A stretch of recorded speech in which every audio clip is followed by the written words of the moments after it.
Magica, who is gone.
Ladies and gentlemen, if able, please rise for the playing of the national anthem.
Good afternoon and welcome to racing from beautiful Canterbury Park right here in Shakopee, Minnesota. We're under partly cloudy skies. The main track is fast and the turf course is listed at firm. If you'll get your programs and a pen handy, we'll go over the changes on tonight's 8-race card, two quarter horse, 8 thoroughbreds in store tonight. Race 1 starts an early pick 4 with the quarter horses taking center stage. There are no changes. No changes in race 1. Race 2, second half of the double. Quarter horse dash, 300 yards. Jockey change on the 5. Make the jockey Xavier Pickner. Pickner picks up the mount on number 5 in race 2. Race 3 with the thoroughbreds is on a firm turf. It starts a pick 4. Race 3 starts a pick 4. No changes. In fact, no changes all the way through the card, including race number 4, where we start our 10% takeout, 50-cent pick 5. That starts in race 4 tonight. Wednesday racing tonight, Thursday racing, Saturday at 5, and Pepsi Family Day Sunday at 1. We need the details. We need the info. And for all of that, we're going to have today at the races. It features Jeff Madey and Angela Herman. It's coming up and coming at you next.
Well, welcome everyone to the First Bet Studio and racing at Canterbury Park. I'm Jeff Madej. I'm joined by Angela Herman, and we're here to start the second half of the season.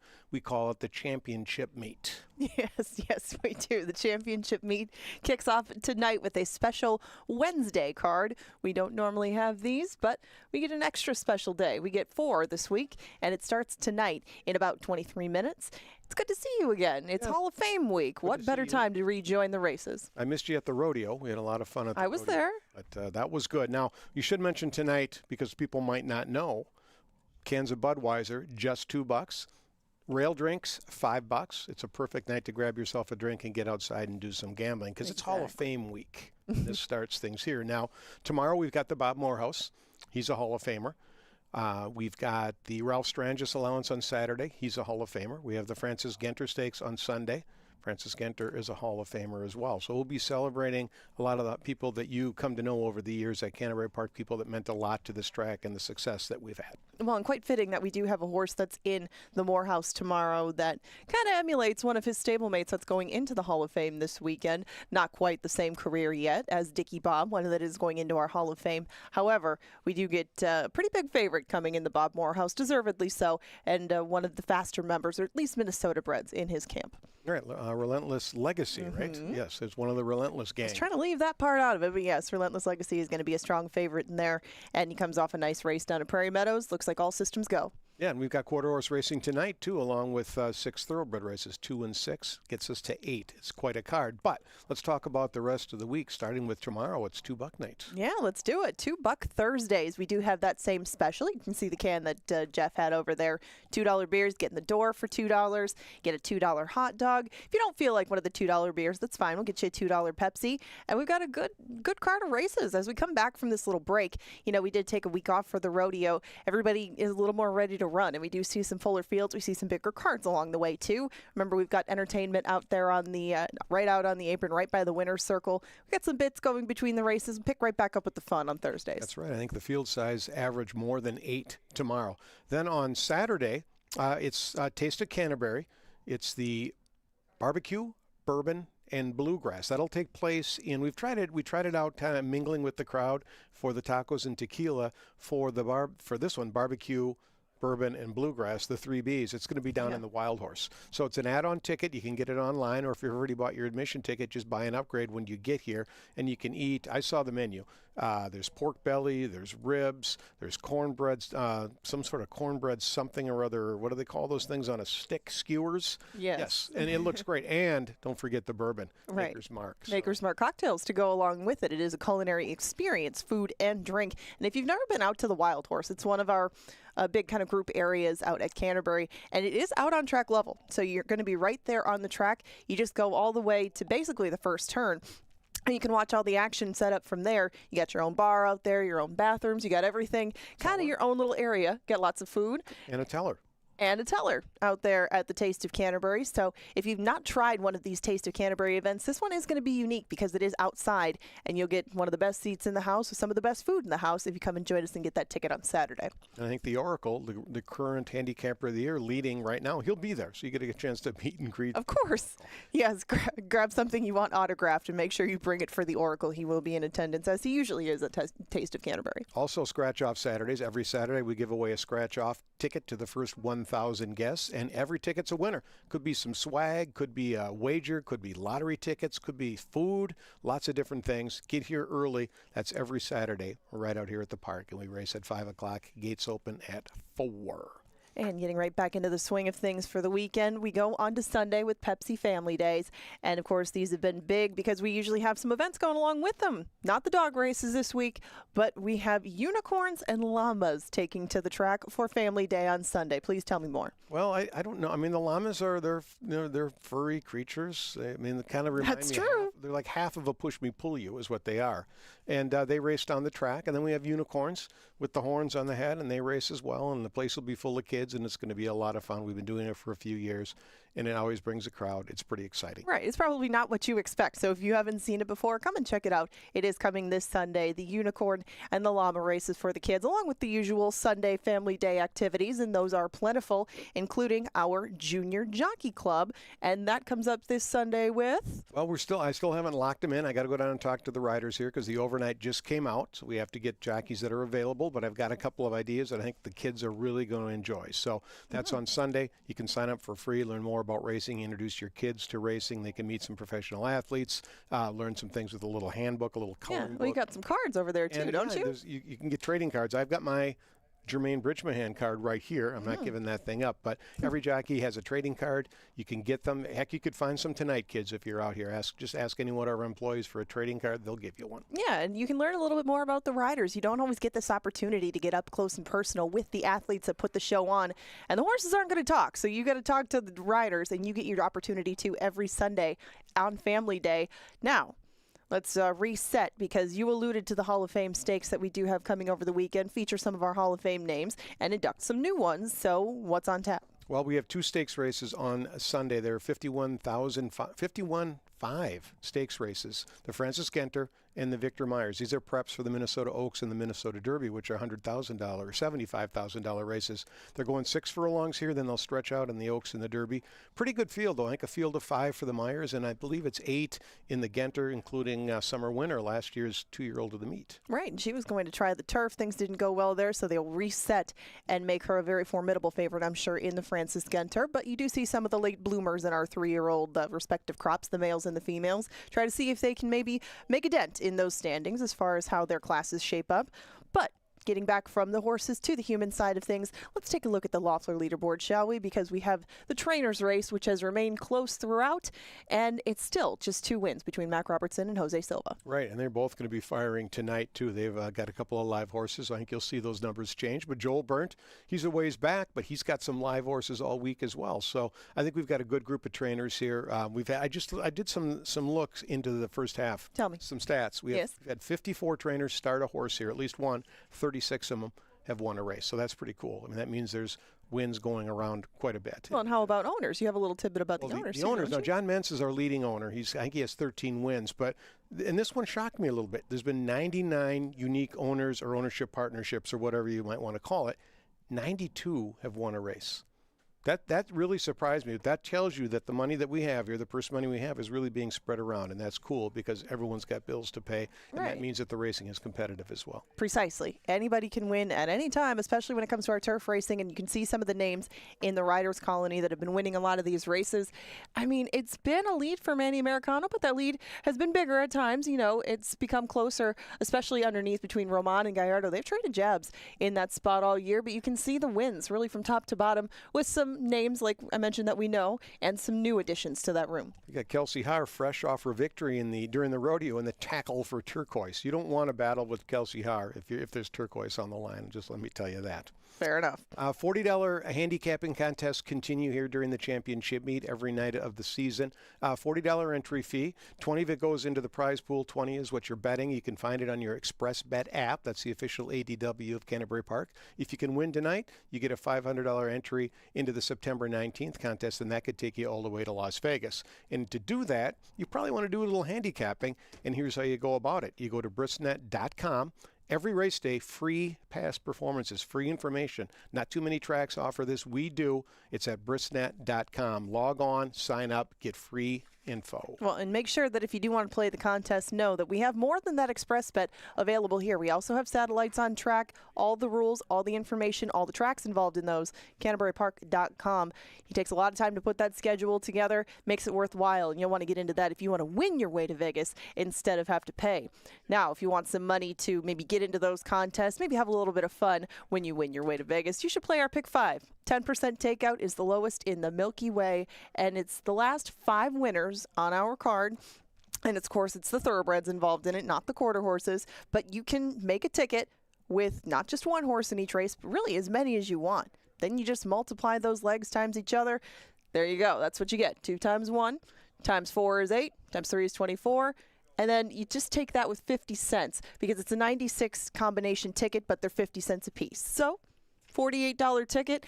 And even though it's skinny in the early part of it, you got a lot of coverage in the back half, including a 2-year-old race in the mix that could definitely make some of this pay. And I thought that really the later half of our card was tough to narrow down. I mean, I do have a single and Rudy Won't Fail, but even that, I mean, it's a maiden. There's some races that you could make strong opinions with, but hard to really sink your teeth into a single that everybody's going to have in the sequence. So do take a look. I think this one's going to pay. I mean, I look at your race 7. You don't even have the big horse on your ticket. I don't. You had to cut it down somewhere. But that's what happens when you start the championship meet. The races get even tougher than they were. Now, how about an exacta? Yeah, so this is a different kind of bet. Usually I wouldn't do this particular one, but if you've never tried an exacta box keying a horse, what I mean by that is that the 7 words of wisdom in the last has to finish first or second. So we're boxing the 7 with the 1, 3, and 4. If the 7 finishes first and one of these 3 finishes second, it's a winner. One of these finishes first and he finishes second, it's a winner. So if you take those 6 combinations times $2 a piece, it's a $12 ticket. It just hinges on him running well in the last. He doesn't have to win. He just needs to run second to one of the other ones that you have in the mix, and that's a winner. Could close out your night with a winner. We'll see what the chaser has to say, but it's an alternative if you're looking for something a little extra for your pick 5. I thought that he could provide some value. If he stays around that 5-1 in the last, I think he will be tough, but provide some value. You can see the horses now in the saddling enclosure. They're getting ready for the first race. It's a quarter horse dash. Surprising number right now on the 2 EOS Hay Buckle. A little bit. 8-1 on Ed Ross Hardy, a Hall of Famer. I know. And they're coming in hard right now. Well, you get the steam on these 4. horses. I like this Dead Game Zoomy for Haley Hobbs, but I thought our price would be bigger. I mean, if I get 8-1 on the 2, I might have to switch over there and bet that one. But you know what we need to do? Go to the hottest handicapper at the track with quarter horses. Well, Kevin Gorg, he knows quarter horses, and he is overlooking the paddock right now, doing a little body language work. He's going to tell you about this race. Kevin, I assume that you're out there and you're ready to give us a winner. Yes, Jeffrey, I am. I learned everything I needed to know about the quarter horses from you, the all-time quarter horse handicapper here at the park. Let's take a look at the horses up close and personal at a great rodeo week. We're back to racing, and there's number 1, Jessa Political Candy. This one for Jason Olmstead, no stranger to the winner's circle, one of our top trainers year in and year out at the park. His son gets the call in the saddle. Tried Stakes Company last time, was crowded at the start, so a troubled trip. Morning line of 10-1, and boy, the early money coming in. That's always key. Ryder Olmstead rides number 1, 5-2 for his dad, Jason. There's the aforementioned EOS Hay Bucko. The 2 to me reeks of value. 9-5 morning line set by a professional at the track. Good-looking body language. You can see right now on your television monitors. Good-looking coat, ears are up, very attentive racehorse, looking the part of a horse that'll do some serious running here. I've got the horse second in my analysis, one of the prime contenders. I expect that price to gradually go down. That is one of the horses to beat. Number 2, EOS Hay Bucko. Number 3, One Sweet Little Lady. Maiden try last time, bumped early in the race, never recovered. It is Kelsey Haar. She brings in prices. We'll see if Kelsey can boot the 3 home at 4-1. I'm on the 4. I'm on Dead Game Zoomy. I thought the horse would actually be second betting favorite. The blinkers come off for Haley Hobbs. Really like Haley as a trainer. She does a nice job here at Canterbury. And, you know, last time out against Stakes Company, yes, it was State Bred Stakes Company, but ran second at 17-1. The horse that ran third in that event has come back to win, and you can see right now, I've got a little kidney sweat on the back end, which I'm going to keep an eye on because it's not that warm here in Shakopee. We're going to have a lot of heat here this weekend. It's super comfortable tonight. But as far as the body language goes, I like what I'm seeing from Dead Game Zoomy. Number 5 is Isa Be Slick. Americano gets the call for Vic Hansen. Improving form, and when you see Vic Hansen and young horses, it's synonymous with winning races. So keep an eye on that. Americano's our top thoroughbred jock, but he can handle a quarter horse fair and square. And right now that number's 9-2. I've got the horse in my top 3. Certainly think that horse can win. Number 6 is KO for KJ Lady. Emrod gets the call here for Tyler Stein. Just 2 starts, improving form, and trouble in both starts. And if you go back and look at that debut, steadied sharply in that race. Then last time out was kind of forced to veer in at the break, and you can see just a kind of a little horse.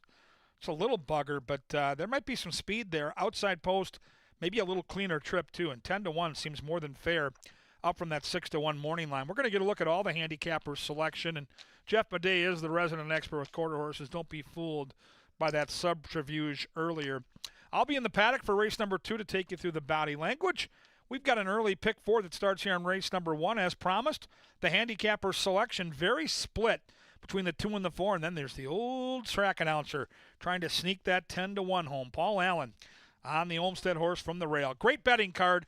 2 quarter horses, 6 thoroughbreds. Have the time of your life. Welcome to racing right here from beautiful Canterbury Park.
And Sir Leonard Dykerd's call to the post brings the runners onto the track for the first race this Wednesday at Canterbury Park.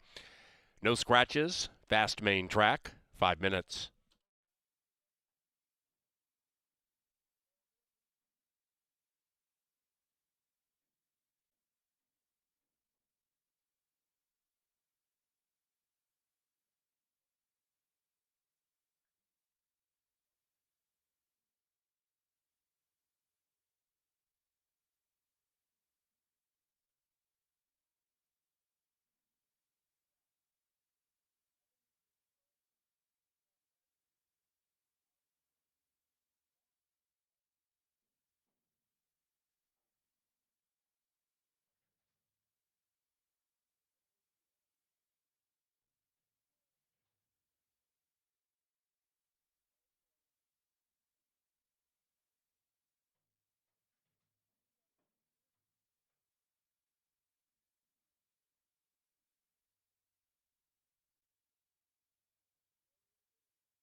And the horses have reached the starting gate. It's race time for the first this Wednesday at Canterbury Park.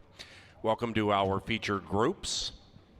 The John Schuster Group, Blue Cross, NIS, NICE, Viking Client Services, Affinity Plus Federal Credit Union, ACG Minnesota, LHG Restaurants, Bayer Corporation Outing, SEH Inc., V&Co KW Edina, CH Robinson, and Trust, and Otay. The first of 8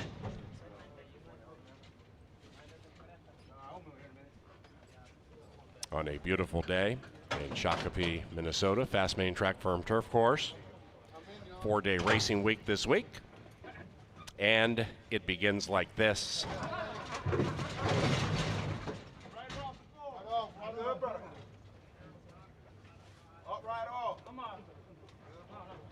Fonseca Soto back on that 4. We good, Jess? There he go.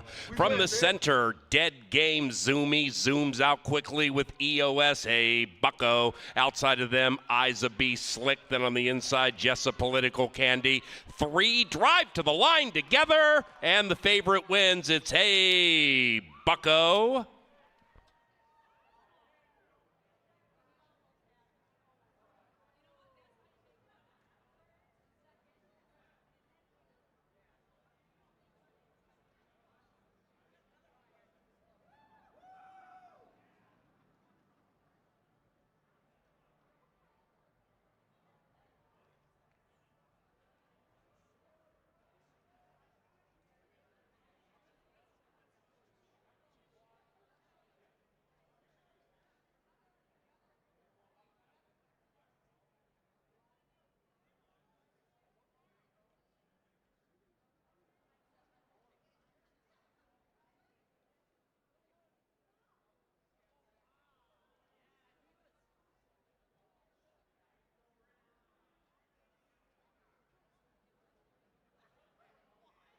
Photo finish.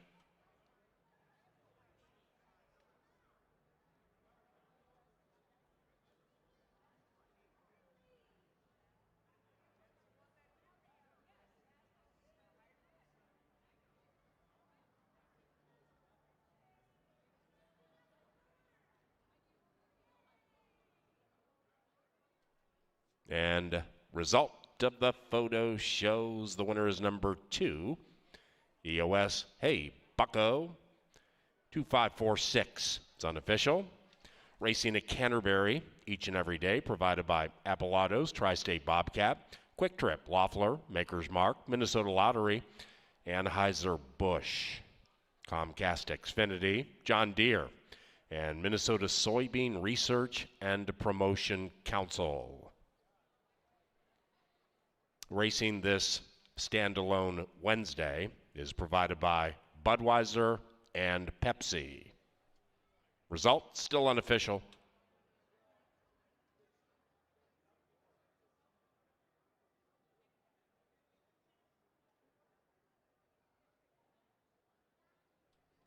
Cashable. Exacta $11.40. Trifecta nearly $13. Race number 2 is 22 minutes from now. Number 5, KVN Ferrari Girl, is picked up by Xavier Pickner. Pickner is the rider on number 5 in race 2.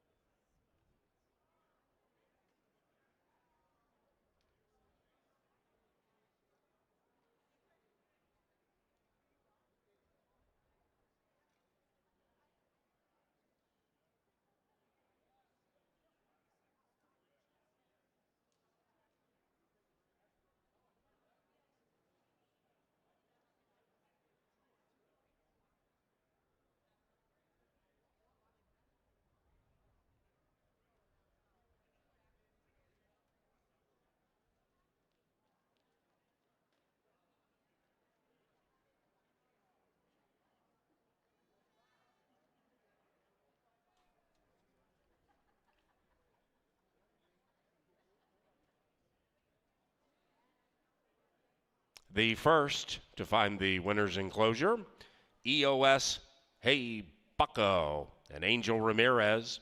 Corey Wilmus is the winning owner, and the winning trainer, Ed Ross Hardy. A Bucko is a 2-year-old bay son of Cyber Monday out of Too Much, bred in Minnesota by the winning owner, Corey Wilmus. Race 2, provided by Apple Autos, Comcast Xfinity, and Furniture Mart. Race time, 20 minutes from now. Welcome.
There you go.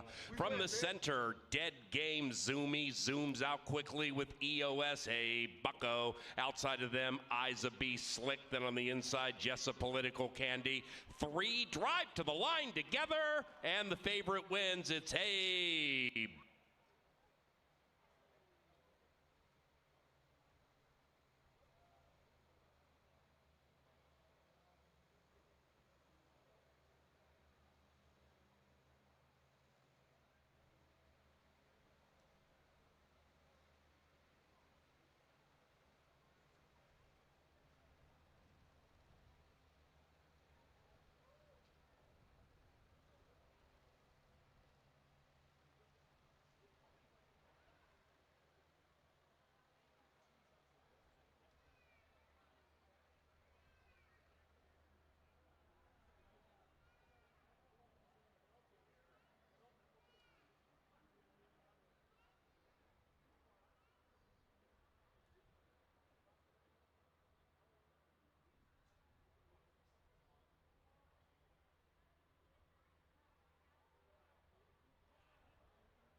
All right, and we're back. We're in the paddock. I've got Miss Ada, I've got Miss Blakely, and we got a birthday wish for Paul Ludeman.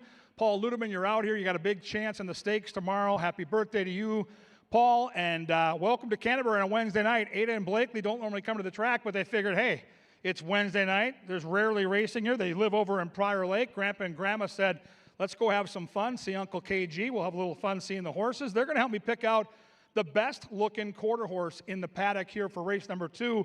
We're off camera now. We get to see the horses front and center, ladies. Let's take a look at the group as they come out to battle. These are some of the fastest horses in Shakopee. They're going to duel at 300 yards. They were bred in the great state of Minnesota. That's number 1, Little White Dove, Haley Hobbs conditions. Rodriguez gets the call, knocking at the door. Last time 4th at 19-1. A horse that's improving for sure. Certainly a horse at a price that might want to sneak into your exacta or trifecta at a big number. I'm on the 2, Sophie. Olmsted gets the call for his dad, and this horse is so close to getting through. Almost won a couple of times. 8 starts, 6 for 8 in the trifecta. Look at that gorgeous gray, ladies. I love a gray horse. Cloudy day, they say bet the gray, and there are enough clouds where I'm going to justify the pick of Sophie in this race. She is a gorgeous-looking filly, and she's 8-5. That's Sophie right behind you. Number 3 is Cybersecurity, and this is the people's choice. The betting favorite up on the board, and this 3-ball has been real close lately. A second, and now Americano gets back on for Vic Hansen. Potent connections, 4-5 up on the board. 4 is Josie's Cartel. There goes Josie, number 4. And Josie last time, 3rd at 6-1. So a lot of these quarter horses have been outrunning their odds. They've been overachieving, ladies, so that's a good thing. 4-horse Josie's Cartel is 11-1. And the 5 gets a new jockey, Xavier Pickner. The old Pickner trick here on Kevin Ferrari Girl, second off the layoff. Lost the rider last time right out of the starting gate, so really draw a line through that. 6 is Straight Tequila Night. You get Kellenberger in the saddle for Brianna McDaniel. Stumbled last time out of the starting gate with a clean trip. I think the 6 at 7-1 makes some sense. So, ladies, of all the horses you saw, and 8, I'll ask you first, which one was your favorite? 2. You like 2. Blakely, which was your favorite? I like 3. You like the 3. Okay, well, guess what? The jockey just winked at you when you said that. You're even money up on the board. You guys both picked out really fast horses, Sophie and Cybersecurity. I think they're going to battle for favoritism with our fans all the way until post time. Folks, you got to make up your mind, though, right now, because we're just 8 minutes away. Race number 2, 300 yards, Minnesota bred. Ladies and boys take center stage. Someone looking for their first career victory. Get your bets in now. Up next, Sir Leonard Dykert in the call to the post.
Here they come for race number 2. Number 5, Kevin Ferrari Girl, is now ridden by Xavier Pickner. 5 minutes.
They've reached the starting gate.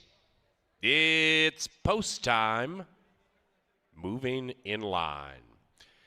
Sophie and cybersecurity, each 6-5, all the way up to 6-1 for the third preference in the win wagering. That's number 6, straight tequila night. First 3 have gone in.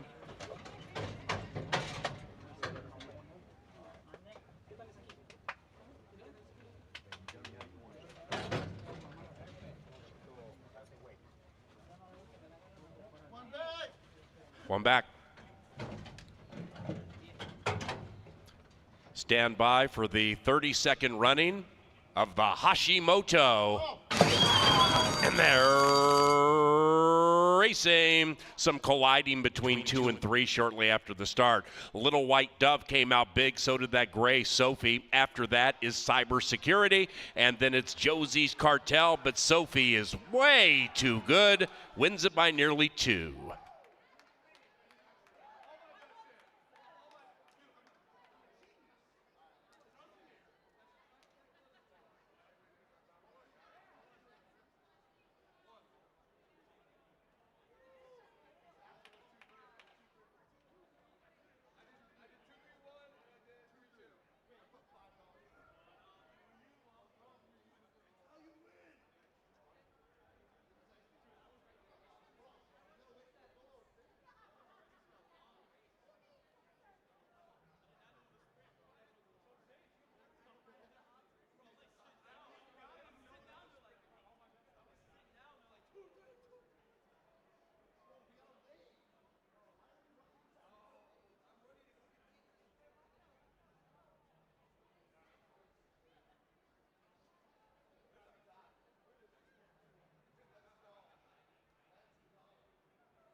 Number 2, Sophie first, 2-3-1-6 in race 2, which is official. Superfecta paid nearly $20 for a dime. Trifecta paid $26.95. Canterbury Park's third race is on the firm turf course. The rail is all the way in. No scratches, no rider changes with race number 3, and post time is about 22 minutes from now.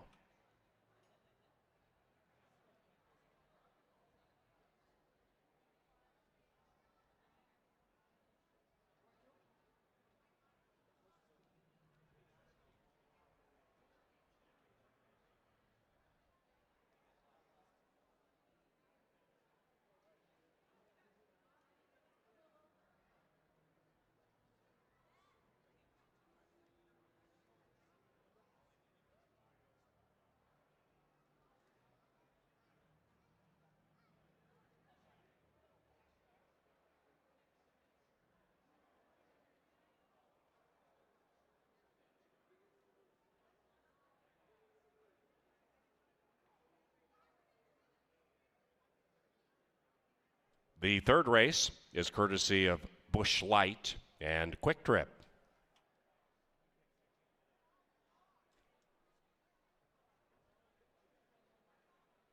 Up to the winner's enclosure, Sophie and Ryder Olmsted. The winning owners, Lunderborg LLC. And the winning trainer, Jason Olmsted. Sophie is a 3-year-old gray filly by FDD Dynasty out of Sweet Cami Line. Make that Sweet Caroline. Bred in Minnesota by Bruce Lunderborg and the Lunderborg Group.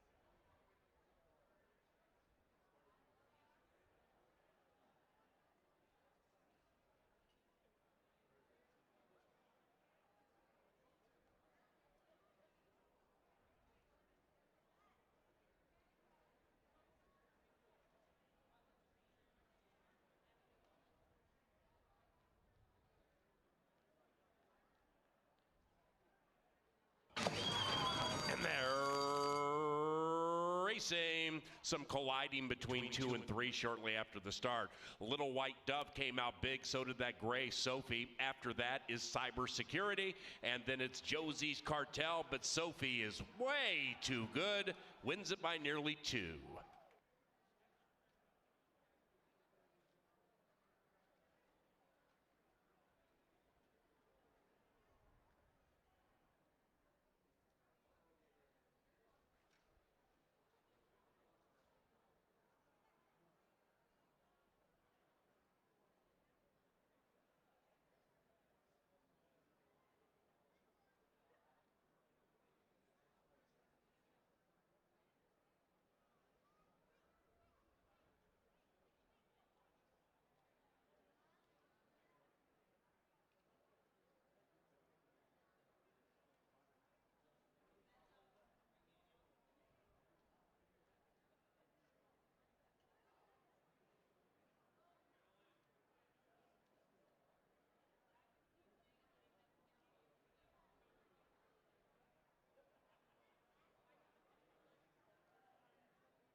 The quarter horses have wrapped up for the night, and now we are on to the thoroughbred side of action, starting in race number 3, and we'll go to the turf for it. Now remember, coming up after this paddock, the power play is coming from Kevin Gorg, so do not move from those monitors. But for now, we'll break down this one, and this is going to be the first turf race of the night, first thoroughbred race, and we don't have any changes in here, so let's just get right into it, shall we? On the rail, seeking 2 in a row, is Parl.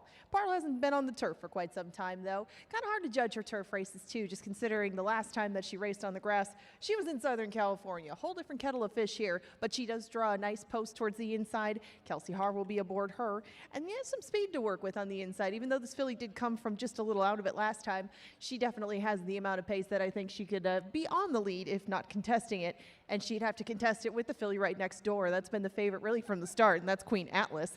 Queen Atlas might not be quite as quick as she is coming out of some slightly longer races, but she wants to be controlling the pace. That's how she runs best, and that's how she won last time, taking that field all the way and winning by over 5. Now, she was the heavy favorite that day. Right now, she's 9-5. I wouldn't be surprised to see that price stay right around there. She was claimed 2 starts ago, and Queen Atlas made very quick work getting to the winner's circle. Turf has not been her friend necessarily up to this point, but 7.5 furlongs is such a good fit for her in distance, and being able to stretch that speed. She does make a lot of sense and makes a great impression down in the paddock as your big favorite right now at 9-5.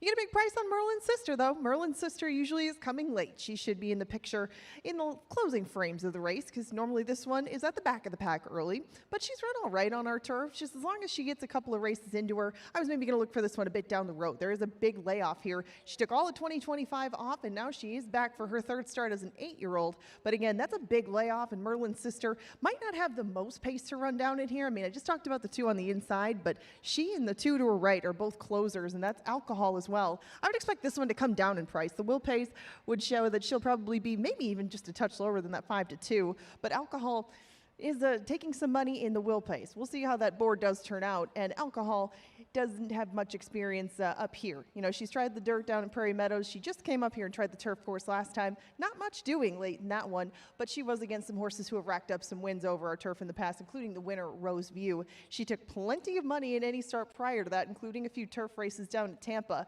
Hasn't parlayed that form up here, but Alcohol is still taking some support on the board, and that remains at 5-2.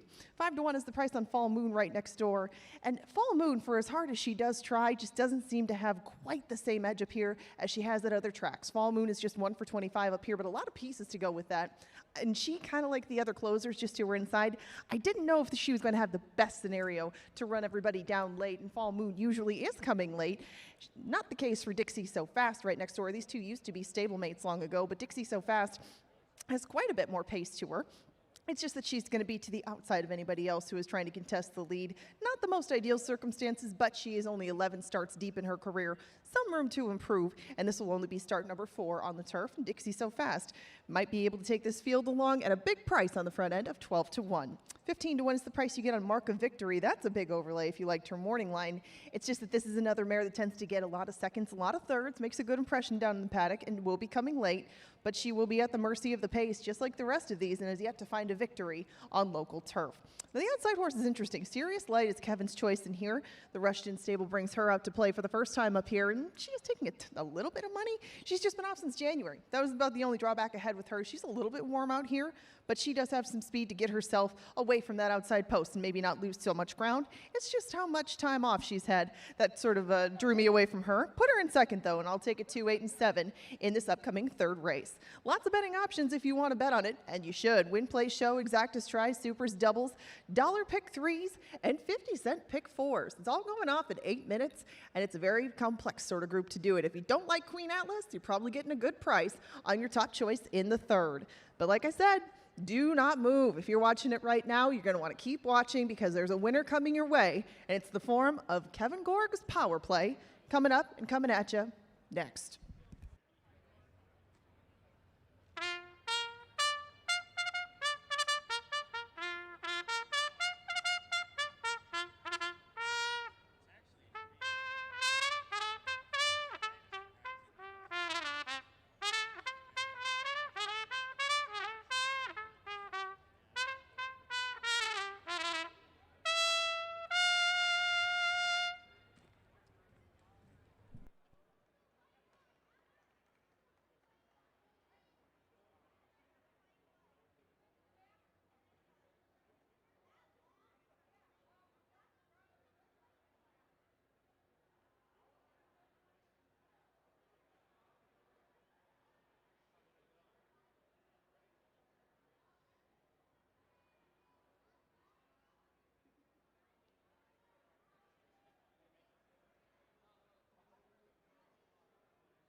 Welcome upstairs to the Dark Star Press Box. We are in the TV studio getting ready for the big power play selection of the night, sponsored by Tri-State Bobcat.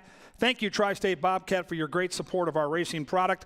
Let's go to race 5, number 1, Rudy Won't Fail. We all know about Mac Robertson. He's elite, maybe the greatest trainer in the history of this track. This horse hadn't raced since February, came in from glitzy Oaklawn Park, took on a very nice group of open company, and ran into his barnmate, Calatua.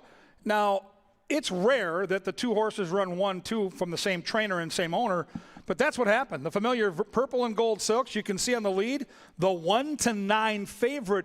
But what I like about this replay is let's watch for the separation that these two horses from the Robertson barn have from the rest of the field. Now, they've gone fast. 22-1, 45-1. These are fast fractions.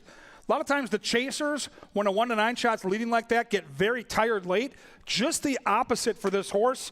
This horse came flying as I dropped my controller, and really, you can see the separation between these top two horses and the rest of the field. They're off the screen. Fast racehorse time, 5:57 and change. Look at the finishing time here. This is a real fast racehorse, 1:11 flat. Really like this horse tonight. Race 5, number 1, Rudy Won't Fail. The name says it all. Let's go.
Arriving at the starting gate, it is now post time for the third, our first thoroughbred heat.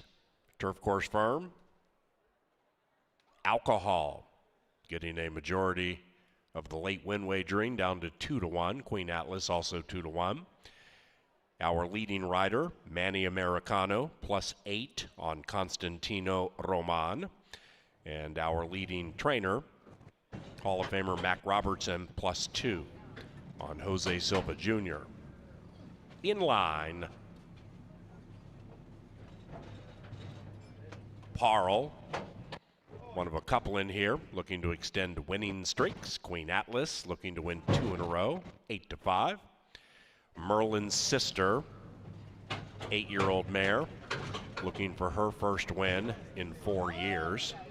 Mark of Victory and Serious Light bookends the teammate Parle. 8 in the gate, race number 3. And they're racing. Swift commencing for all. Queen Atlas looking for that first turf win. Speedy on the lead. And Parle also shows good speed. And AC Ducey zip around the corner. 5 lengths clear from Serious Light. And the top 2 definitely are going quickly with 5.5 furlongs to travel. And Manny Americano wants Queen Atlas to run away from the other 7. And she does so by 3. Parle second by 3. Serious Light third by 2. After that, it is Dixie So Fast, about 7-8 lengths from the lead. 5 to the good of Fall Moon. That 9-year-old mare is now about 11 lengths out of it. And 2.5, 3 clear from Alcohol. Mark of Victory is next, and the white horse, and last is Merlin's Sister. Well strung out heading into the far turn as a fully committed Queen Atlas still leads it clearly. Queen Atlas 2.5. Serious Light making a serious move to the inside, running by Parle. After that, Dixie So Fast and Fall Moon. Fall Moon running on from 9 out of it. A Mark of Victory also running on from 12 out of it. Queen Atlas needs to dig deep to hold off Serious Light. It's Queen Atlas locked in battle with Serious Light into the final 150. Serious Light and Jermaine Bridgemahan at 4.5 to 1 to steal away with the victory. It is Serious Light 2 from 2 Queen Atlas, and Fall Moon ran third.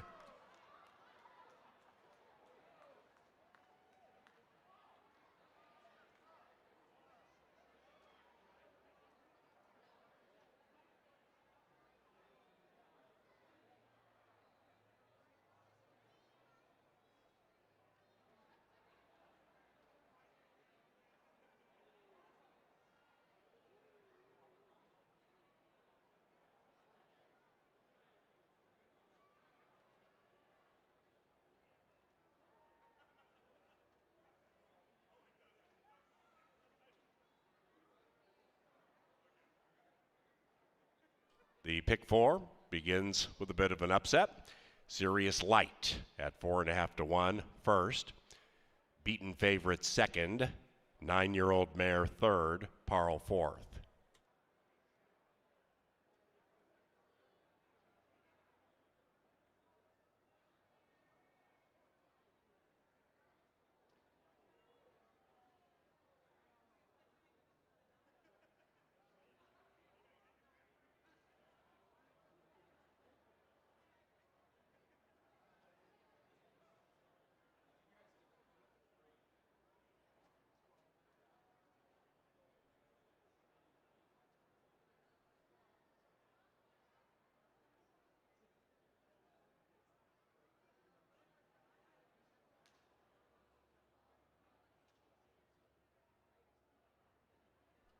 And the third is official.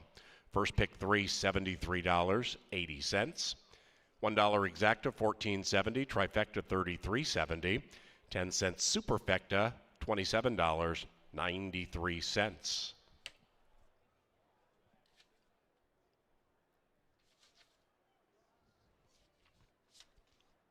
Race number 4 is courtesy of Jim Beam, Elegant, Smooth, Refined, and also Touchdown Tile and Old National Bank.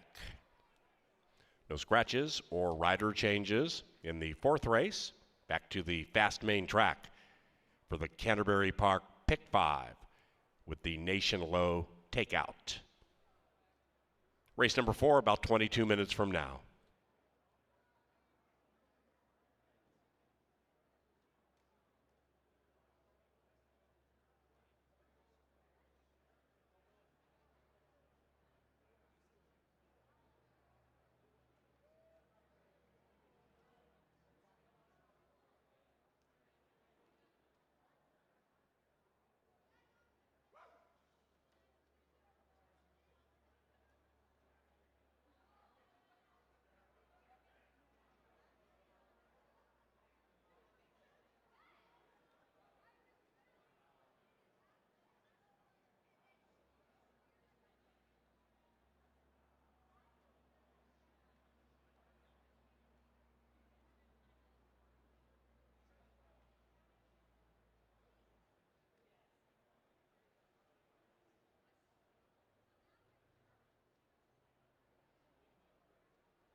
And into the winner's enclosure, Sirius Light and Jermaine Bridgmahan. The winning owners, D&L Farms, and the winning trainer, the Red Hot, Stacy Rushton. Final time, 129.19. That fourth race takes off about 6:35. Don't get shut out.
And they're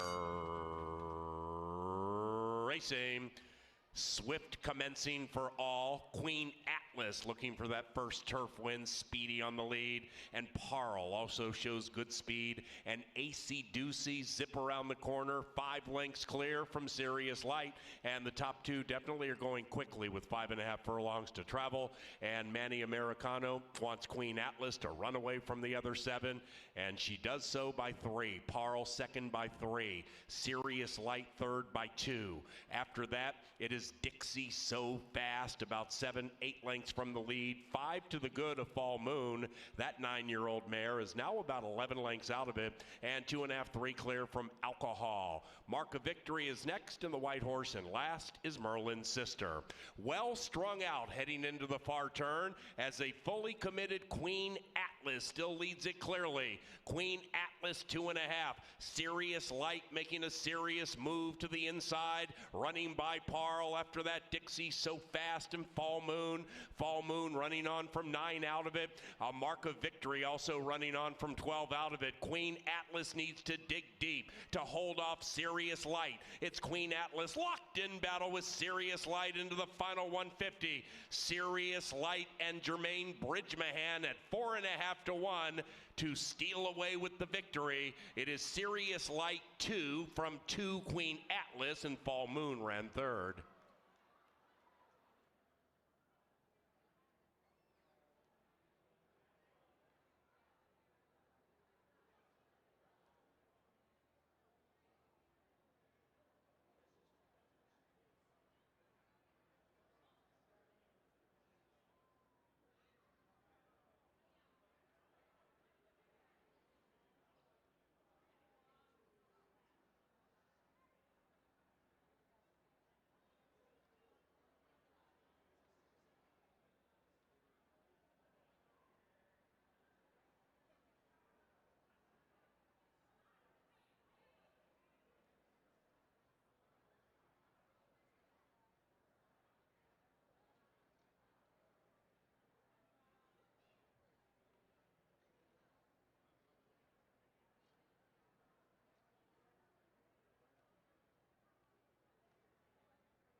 Serious Light with Jermaine Bridgman upset the apple cart in race 3. We call him the sod surgeon for a reason. Good ride.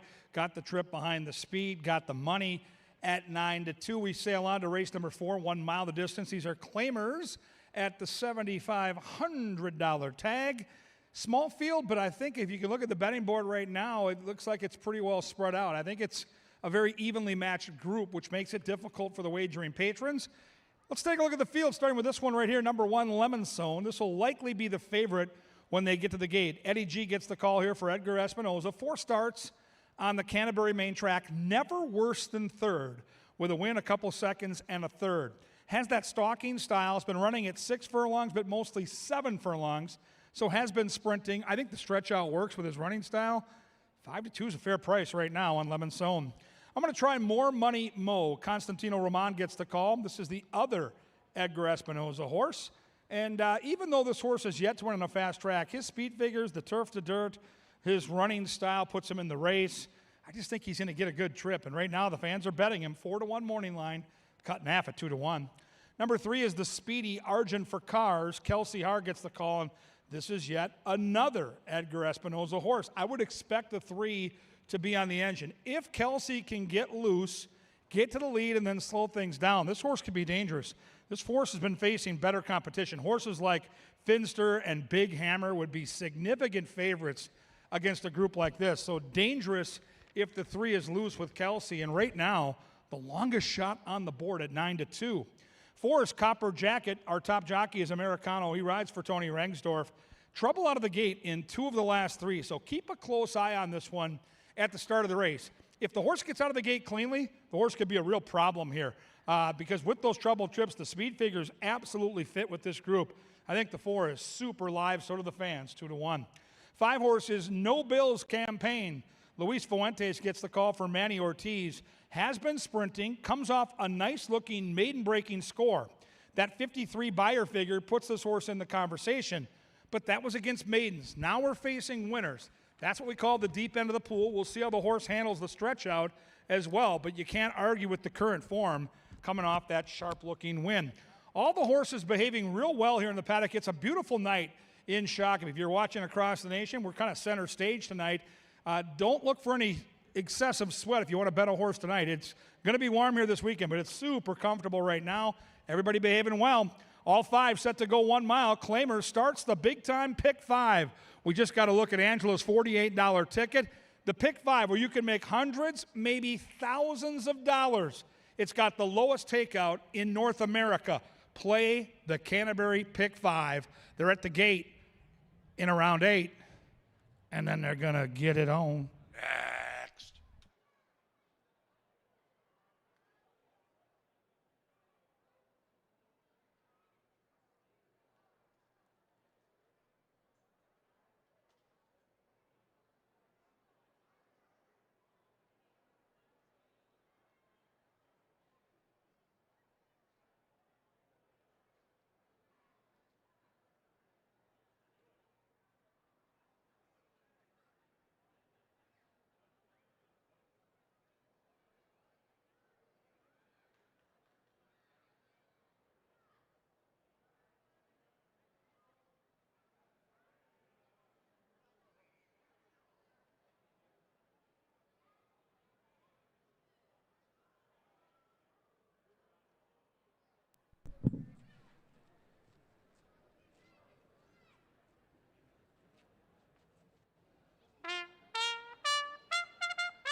The stylings of our bugler, Sir Leonard Dykert.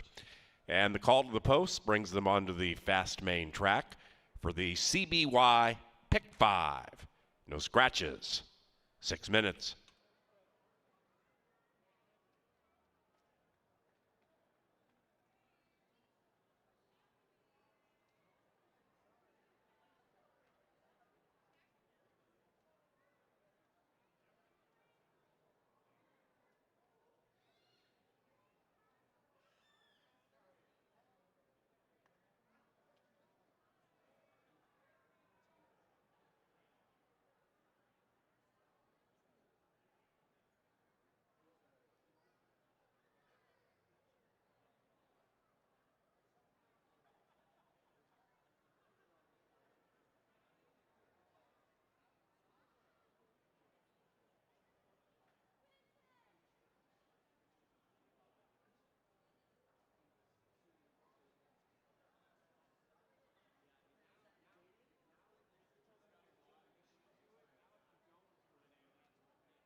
It is pick 5 time now that we've reached race number 4.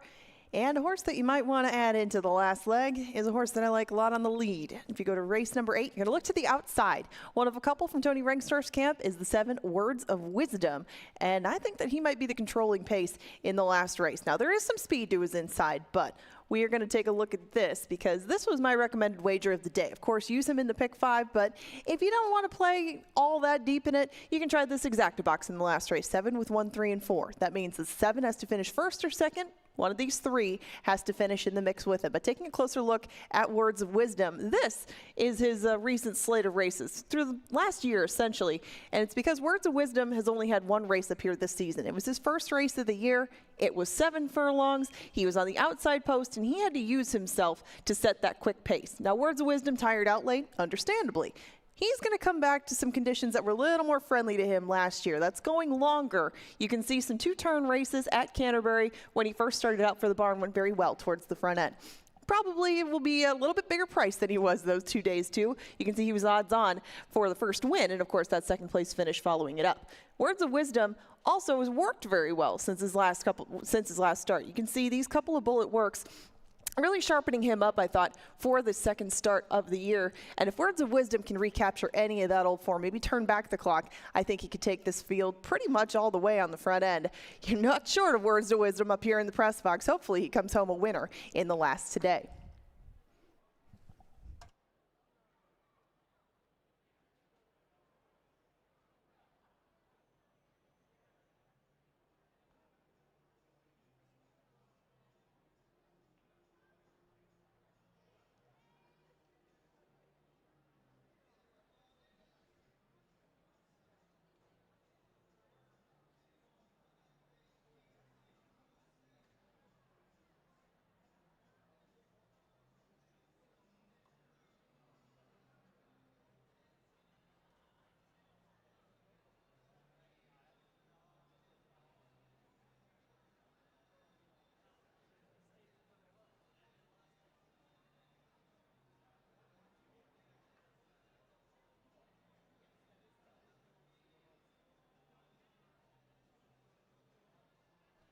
Two minutes.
One minute.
It is now race time.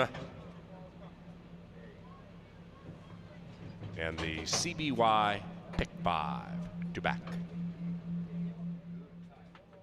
Copper Jacket. And No Bills Campaign. All right. In the race aim. Good start for our June for Cars at 4-1. Kelsey is riding that 3 rigorously to get the lead.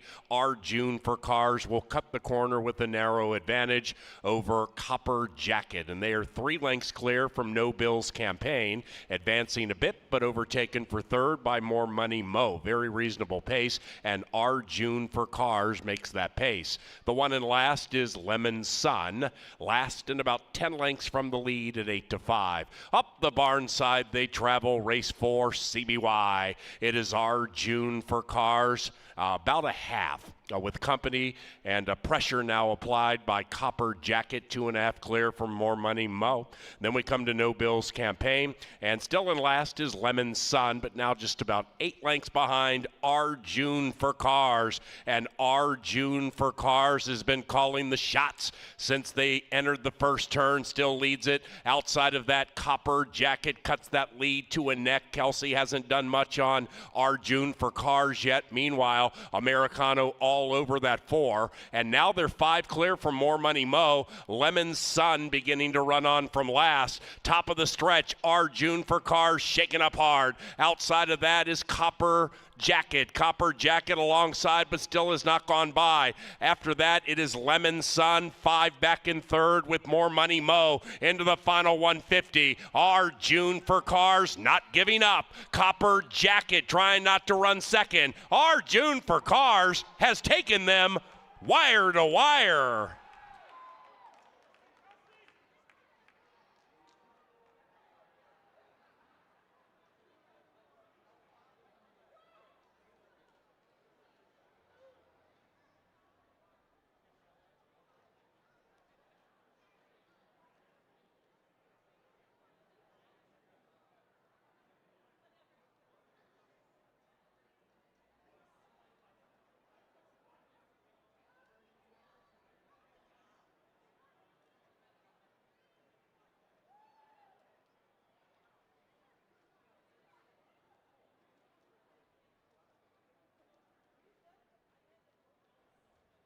Number 3, Our June for Cars, first. 3-4-1-2 in race number 4, and we had a $7,500 claim. Stand by for that. One of them was claimed from race number 4.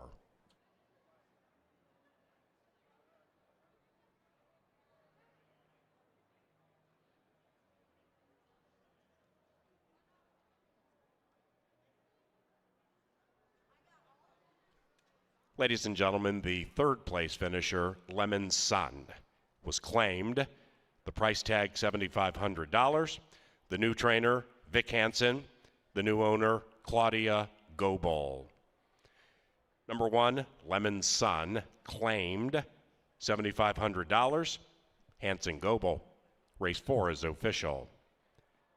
The first pick 4 today paid $119 and change. That 3-4 exacta, $18.60, trifecta, $20 even, superfecta, $10 and change.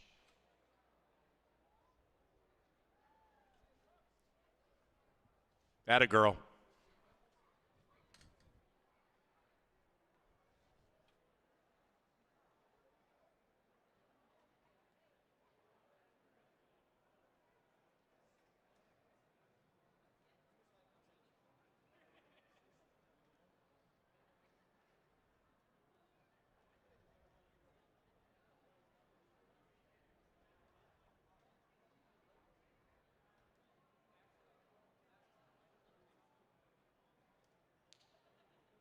Now, the 5th race is about 22 minutes from now.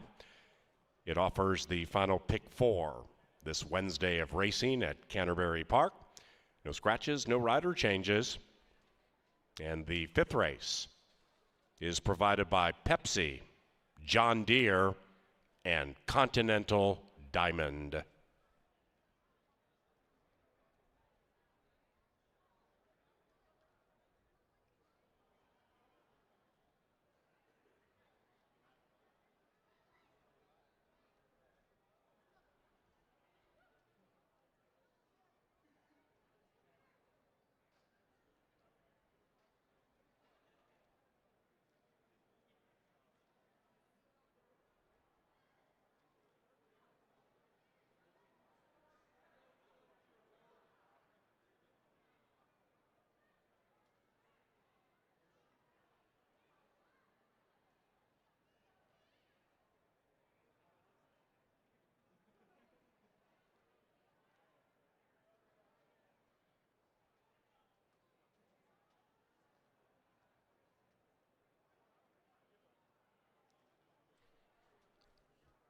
Entering the winner's enclosure, adjacent to Hunter Goodwin's shiny new shoes, is R. June for Cars. And the winning rider, Kelsey Haar. The winning owner, Gayatri Rampadarit. And the winning trainer, Edgar Espinosa. R. June for Cars is a 4-year-old brown gelding by Eye of the Leopard out of Simran, bred in Minnesota by Donmati Gayatri Rampadarit.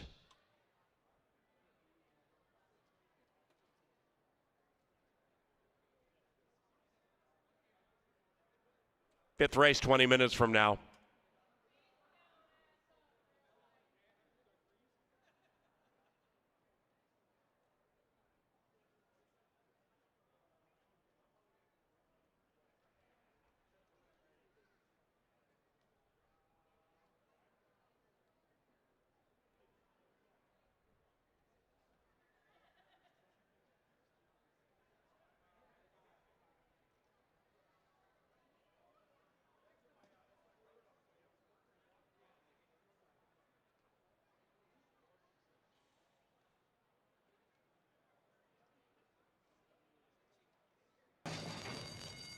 The race aim.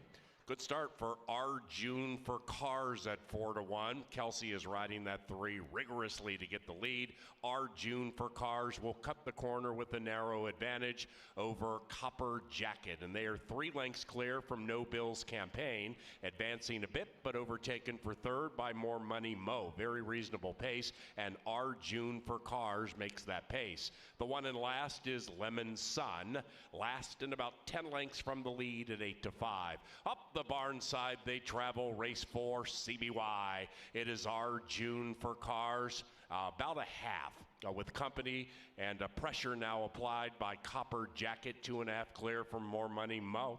Then we come to No Bill's Campaign, and still in last is Lemon Sun, but now just about 8 lengths behind R. June for Cars. And R. June for Cars has been calling the shots since they entered the first turn, still leads it. Outside of that, Copper Jacket cuts that lead to a neck. Kelsey hasn't done much on R. June for Cars yet. Meanwhile, Americano all over that 4, and now they're 5 clear from More Money Mo. Lemon Sun beginning to run on from last. Top of the stretch, R. June for Cars shaking up hard. Outside of that is Copper Jacket. Copper Jacket alongside, but still has not gone by. After that, it is Lemon Sun, 5 back in third with More Money Mo into the final 150. R. June for Cars not giving up. Copper Jacket trying not to run second. R. June for Cars has taken them wire to wire.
From the center, Dead Game Zoomy zooms out quickly with EOS, a bucko. Outside of them, Eyes of Beast Slick. Then on the inside, Jessa Political Candy.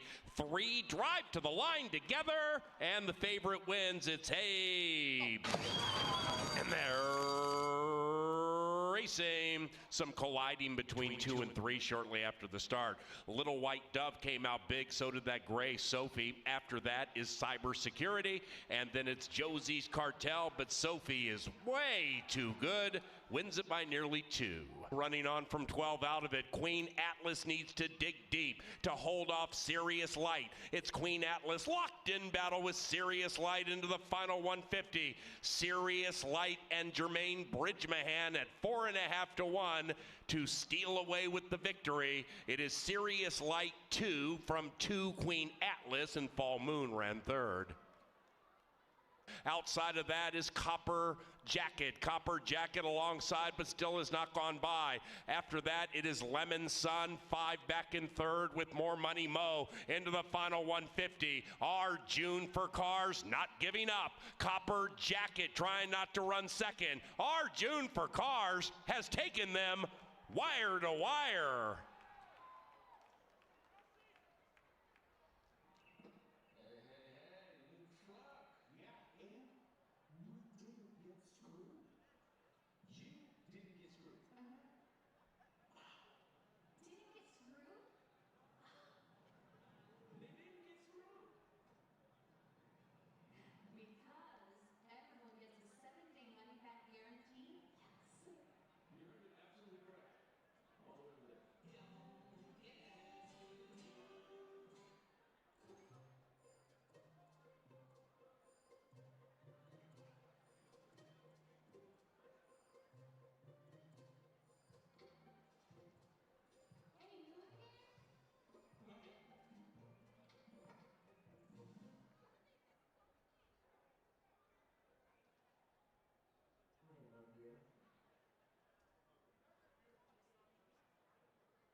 Gary Contessa, I'm Kevin Gorg, getting ready to analyze race 5. Gary, we just saw Kelsey Haar upset the apple cart. Lone Speed, you've been a trainer for a long time. When you looked at the form and saw that your horse might get the lead solo up front, why do horses get brave because they're not being rushed, they're not being pushed into the race, they're doing it comfortably, they're just out there galloping. So what happens in a race like that, it becomes a quarter-mile race.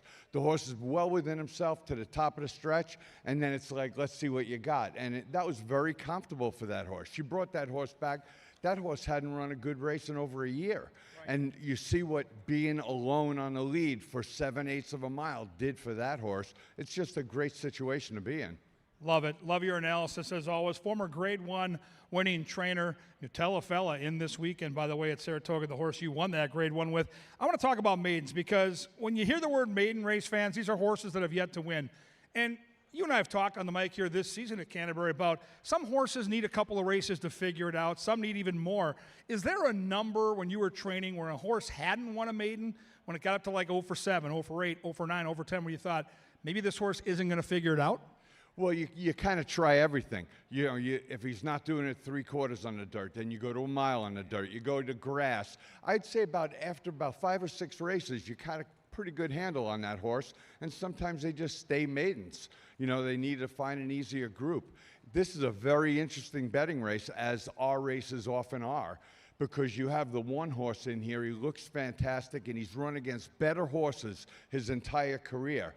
But on the other end of the spectrum, you have the bottom horse, the 6 horse, and he's got a very interesting angle. First time gelding. And I'm telling you, when I geld a horse first time, sometimes they come out there and they run off the screen. And this horse ran a very good second last time. He's got the outside post. He doesn't have to go, and he's first time gelding today. And I was already intrigued by Autobahn Road, the 6. Gary's talking about this horse. And second time Lasix as well. So there's a couple of real handicapping angles there. And sometimes when horses get gelded, you know, they've been a little rambunctious, right? So what have you seen from this horse in the paddock? He is a little hot, but he's been very, very cool, calm, and collected. He's been very good mentally.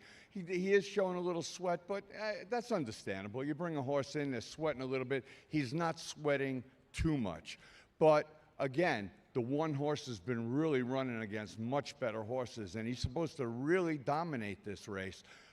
And the horse, to me, that looks the best, who's really got his head on straight, is the 3 horse. And it's only his second start. And if you look at that horse, he showed good speed first time out, and he just got tired. I love when you come up with a long shot angle. You just hit a long shot for us last week in a maiden race. And the 3 horse that Gary's talking about is sired by Firing Line, who ran second in the Kentucky Derby to a horse named American Pharaoh, who went on to win the Triple Crown. We've got a maiden race. Gary Contessa is going to join us every race day for race number 5. He thinks the 1 is the standout, but the 6 might be the horse to bet, and the 3 is the wild card at 6-1. Right now, the Bugler, Sir Leonard Dykert, and the call to the post.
Maidens get center stage with race number 5. Pick 4 wagering on the final 4 live races. And post time is 6 minutes from now. They take off about 7:05.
Into the gate they go.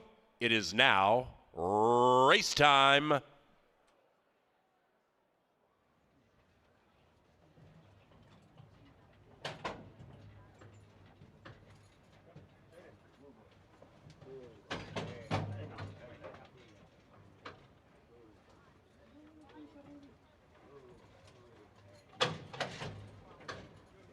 Buy Me Another and Audubon Road, the final two in line.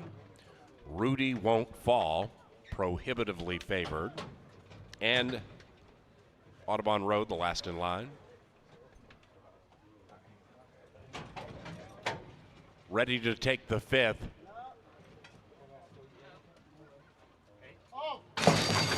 They're racing. Rudy came out fast on the inside, the favorite in hand and in command early, but now is joined by the bookender, Audubon Road, and Audubon Road takes the lead. 6-1, 4, 3, 2, and 5 as they approach the half-mile marker. Audubon Road paving the way with the early lead. Outside, Igniting Embers is within a half, and to the inside, Rudy Won't Fall. Make that Rudy Won't Fail, also within a half off the far turn. Behind them, Line of Reason beginning to swing into action.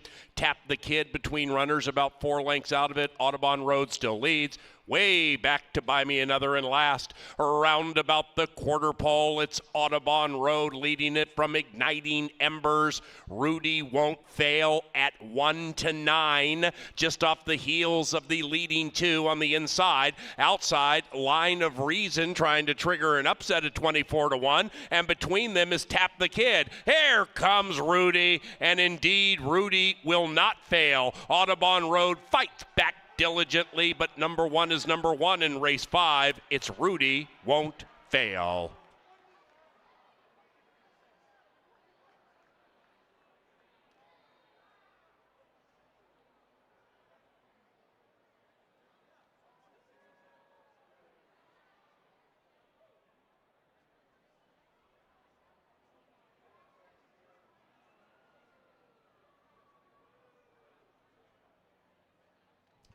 Number one, Rudy Won't Fail in 111.49. Audubon Road second. Photo for the rest.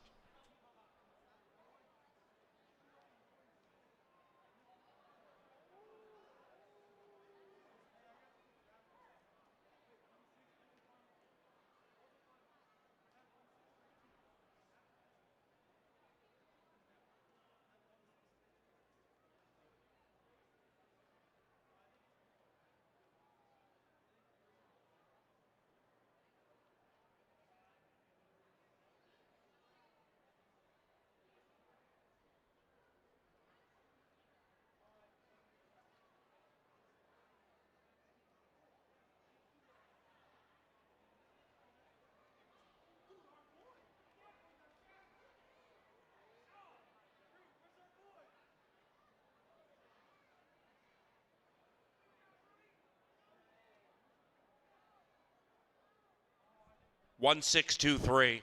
1-6-2-3.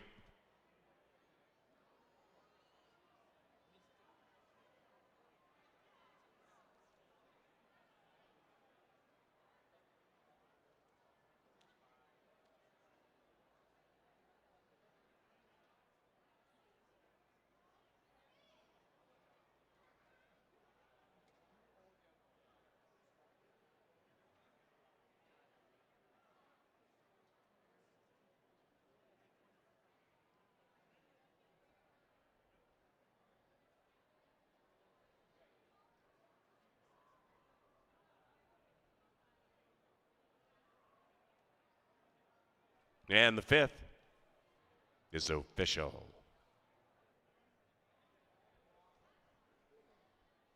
Rudy Won't Fail, paid $220, $210, $210. Okay.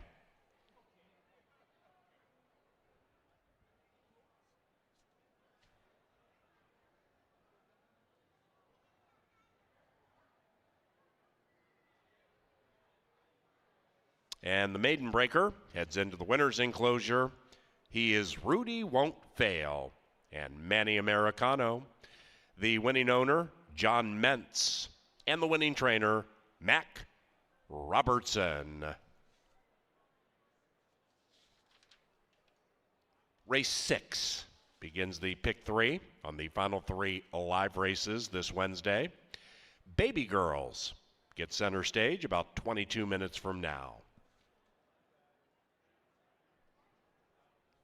Race 6 is courtesy of Minnesota Soybean Research and Promotion Council, Hormel, and Tri-State Bobcat. Race time about 7:35.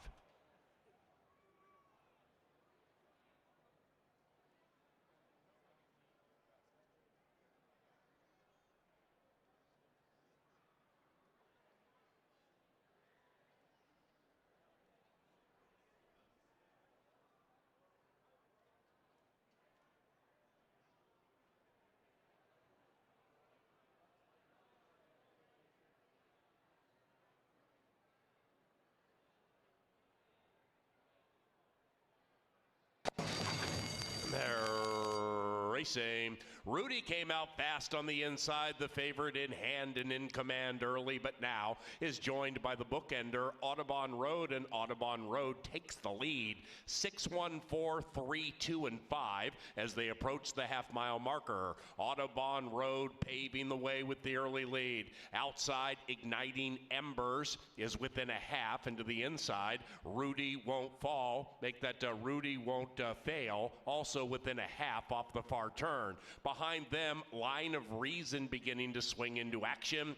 Tap the Kid between runners about 4 lengths out of it. Audubon Road still leads. Way back to Buy Me Another and last. Around about the quarter pole, it's Audubon Road leading it from Igniting Embers. Rudy Won't Fail at 1-9, just off the heels of the leading 2 on the inside. Outside, Line of Reason trying to trigger an upset at 24-1, and between them is Tap the Kid. Here comes Rudy, and indeed, Rudy will not fail. Audubon Road fights back diligently, but number 1 is number 1 in race 5. It's Rudy Won't Fail.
With Angela Herman, I'm Kevin Gorg. These are some of our very favorite races. This is the future of racing here locally. These are the babies, the 2-year-olds. Every horse in the gate here, all 8, Ange, making their racing debut. You always see a few more owners down here. The Paling boys, the hockey guys, have got the 4, Shimmering Jade. She's taking money early. And for all of us that do this every single day, all summer long, these are exciting. Hope springs eternal with the 2-year-olds making their way to the gate. And like you mentioned, these are all making start number 1. So we will see how they act out here, how they act on track.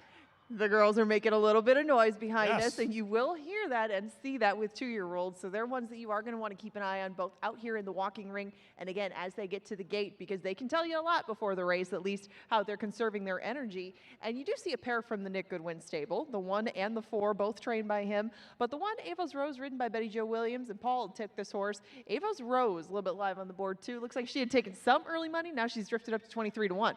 Yeah, I like the works. Quick works inside. From that post, she'll have to go. They spent $10,000 on her at the November sale in Cleveland, and I just think Betty Jo's got to be on the engine, and she looks good up on that Jumbotron right now. The 2 is all in Tiz. Paris gets the call for Rushton. The Rushton gang already with a win in the card. That bullet work jumps off the page. June the 26th, 34-4 breezing. Very fast horse in the morning. We'll see if that translates. Will debut with blinkers. And Ange, take us through the 3. Oh, well, I was going to say the 2 is out of a multiple graded stakes winner. The 3 is not, and she only has 1 first-time starter that she's dropped previously. That is Avos Rose making that noise.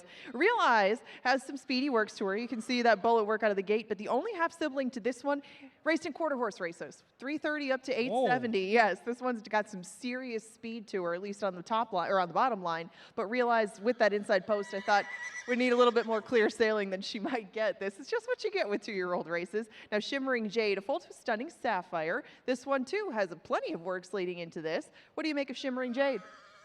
She's calm, man. I like the way she's behaving down here for a horse that's never done this. There's a big crowd out here right now, and I like the way the 4 is behaving. She is not making a lot of noise. She's kind of taking it all in. Those ears are kind of going back and forth. The workouts say she can run. A couple of really nice workouts in the middle there. 36 a breeze, a 48 breeze for the hockey boys. So I think Shimmering Jade, who's 2-1 on the board right now, running to that steam. What do we make of the 5, Copper Vixen? Well, Copper Vixen doesn't have too many works to her. She just has the 2 on the page, but you get 12-1 on this daughter of Jack Christopher, who doesn't have many foals on the track right now. Just 1 winner from 17 to start. This is the first foal out of the mare. You really got to keep an eye on her because you really don't have many signals to go on with the pedigree or the works necessarily. She's a little warm down here too, so I might give her a start at 12-1, but 6-1 is the price you get on Nick Sweet Time. Double the morning line out of a 7-for-14 stakes winning mare. There's some precocity here with Nick Sweet Time. Yeah, and there's a price tag of $35,000 down at Keeneland. So yeah, this horse can run. I would not let this horse off at 6-1, betting fans. That horse deserves a little more respect at the windows. I've got the horse second. You've got the horse second as well. I think Nick Sweet Time looks good down here, behaving well. We both land on the 7 for our dear friend Mikey Beeler. I love the workout pattern, Ange. It just looks like they've done a lot of work with her. I mean, they bought her out of a 2-year-old sale. She went 10 flat. I mean, she can fly, but now they've got blinkers on her. They got a shadow roll on her. They got front wraps. First cowgirls on the outside. She's a half to a horse named Sippin' Pretty, who was a grade 2 winner a couple weeks ago at 26-1.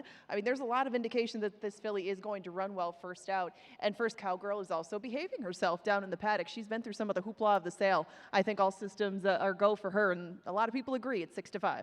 8's a little rambunctious. This is Birchdale. Eddie G gets the call. Vic Hansen, the conditioner, he knows all about training for speed. And I like that outside post, Ange.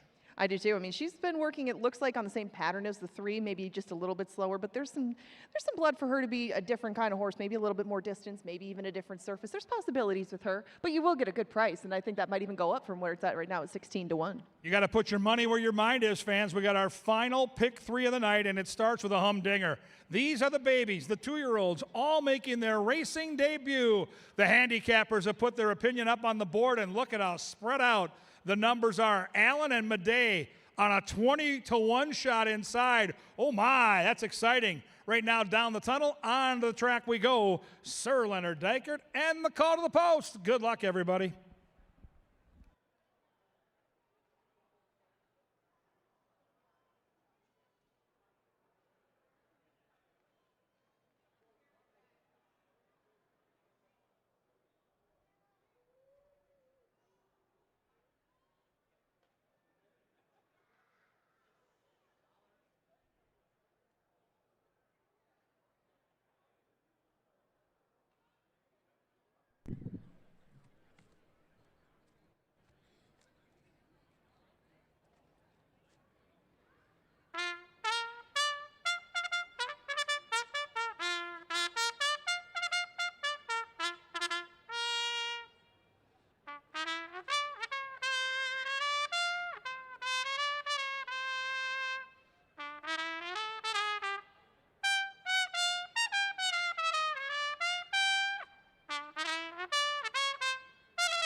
Thank you.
It's race time. 2-year-olds into the gate for race number 6. First Cowgirl, 2-1 in the win wagering. Wide open in said win wagering. Nick Sweettime, 3-1. Shimmering Jade, 3-1. Realize, 5-1 as they move in.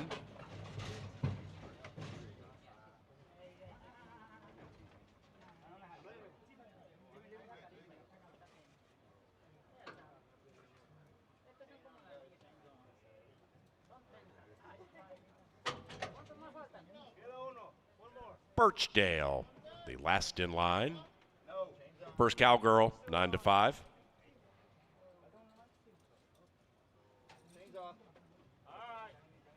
Eight in the gate. Here come the baby girls.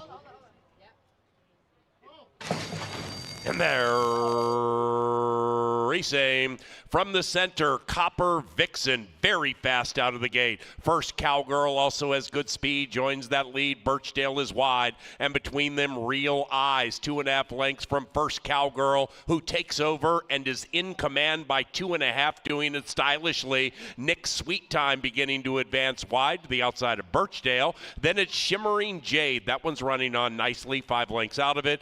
Avos Rose is second last, way back to All In Tiz and last. They approach the top of the stretch. Real Eyes attacks First Cowgirl. 7-3 locked in battle. After that is Copper Vixen, then 2.5, 3 back to Shimmering Jade. They're inside the final football field, and First Cowgirl at 2-1 turns away Real Eyes, and First Cowgirl is first home in race 6.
Race number 6 is official, 7-3-1-5. The most recent pick 4 paid $97.90. The exacta $17.30. That 50-cent trifecta paid $70. It was chalk all odds. Superfecta $80.36. To the 7th, which commences Dr. Dan's late double. No scratches, no rider changes for this turf event. Post time for the 7th, about 8:05. And the 7th is courtesy of By the Yard.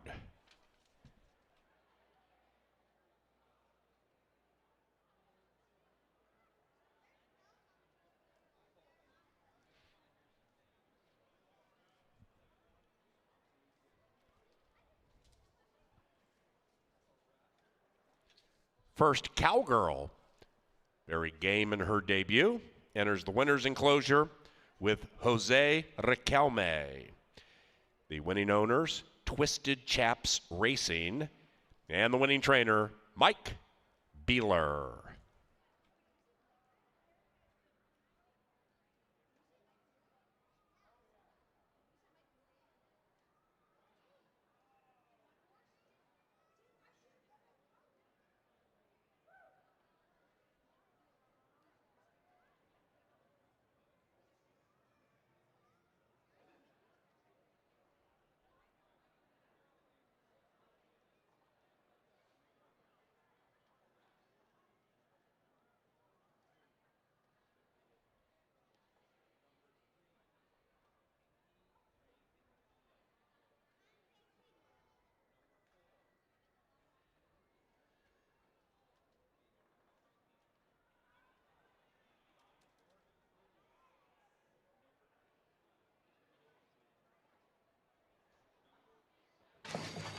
And they're racing from the center. Copper Vixen, very fast out of the gate. First Cowgirl also has good speed, joins that lead. Birchdale is wide, and between them, Real Eyes, 2.5 lengths from First Cowgirl, who takes over and is in command by 2.5, doing it stylishly. Nick Sweettime beginning to advance wide to the outside of Birchdale. Then it's Shimmering Jade. That one's running on nicely, 5 lengths out of it. Avos Rose is second last, way back to All In Tiz and last. They approach the top of the stretch. Real Eyes attacks First Cowgirl. 7 and 3 locked in battle. After that is Copper Vixen, then 2.5, 3 back to Shimmering Jade. They're inside the final football field, and First Cowgirl at 2-1 turns away Real Eyes, and First Cowgirl is first home in race 6.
Raquelme with a couple of wins. Always fun to see Mike Beeler, one of those staples at Canterbury with a young horse with certain talent, and that's what we saw there. Flag fall to That's All in the 2-year-old race. Mike Beeler, a Hall of Famer here at the park. We move on to race 7. Start the late daily double with a really fun handicapping challenge. This is a turf race, big field, big potential for upset, I believe, in this race, and we're going to handicap together. We're going to start with a very rare shipper here at Canterbury. Even though we're fairly close to our good friends in Winnipeg, we don't get a lot of Canadian invaders, but that's the case with number 1, Arrest. In from Assiniboia, where they do not have a turf course. We just watched the lid lifter up there via simulcast in the press box with the Oracle, and the last time this horse was on the grass was a year and a half ago out in Arizona at Turf Paradise. The last 3 Beyer figures on the turf, 81, 79, and 75. Those are all good enough to win this race. So I think a certain player, Paul Allen, very good handicapper, along with being a very good race caller, has the horse on top. I've got the horse in the mix at 3-1. Number 2 has lots of speed. You're going to hear me talk about early speed in this race a lot. I'm on a closer. I believe the pace is going to be honest, and stability should be a part of it. You get Eddie G, you get third off the layoff, and you get a horse from that post that can take advantage of getting out of the gate and getting over to the rail to save all that ground. Stability with a good long shot jockey is 10-1. Number 3 is Pinky Ring Bling. Kelsey Haar, good long shot jockey. Watch her give this horse a ride. Second time back on the Canterbury lawn. Didn't show much last time out. Kelsey, though, decides to stay put. The mouse is upstairs frothing over betting this horse. Speaking of speed, number 4, Indy Freedom, might be the speed of the speed for Timmy P. Constantino Roman's had a great summer in the saddle. The horse is blessed with keen early lick. And if this 5 or 4 can get loose and dictate terms, could be a long night for the others. We'll see. Indy Freedom, good value right now at 6-1. I'm on the 5. I'm going to try the big horse in the barn of Virginia Peters. This is Found Jordan. Get the hot jock, third off the layoff. I don't know what happened last time. Against similar competition, the horse was just kind of flat. Ran an uneven 5th, beaten by a bunch of lengths. Now, though, we're facing softer competition. We've run against Sushi Man. We've run against Kennebec. This horse has some back class, so I'm going to give Found Jordan a look. The speed will have to be real hot up front, but I think this horse can come get the money at 5-1. Here comes Karen Offerman. What a great summer she's had with Troy Bethke. They've got Angel's Magic. Do not sleep on this Minnesota bred here. Loves the Canterbury turf. All 6 career wins right here in Shakopee on this turf course. Has early speed, might not need the lead, should be prominent throughout this race, and the 6 makes a very, very nice impression in the paddock. Troy's horses have looked incredible all summer. This one, no exception. 10-1, too. Wow. And she's on the 7. She likes Sonic Speed, 5-2. Luis Fuentes for Ruben Fuentes. The back class is there. This horse, when right, is a really nice horse. 11 wins from 64 starts, so he knows how to get his picture taken. I expect him to get a real nice trip from mid-pack and 5-2, and do not sleep on the other big closer. I'm on the 5. The 8 is very similar on paper. Latin Force will be heard from late. Ran against Flying Martini last time and was motoring down the Canterbury stretch. If you're building exactas, tries, or supers, put this horse in there. DeSilva will give you a good ride, charging from the back of the pack. What a fun betting race. 8 in the gate on the turf. It starts the late double. Speaking of 8, they're going to be at the gate in 8, and then they're going to get it on.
there at the starting gate. It is now race time to the turf for the penultimate.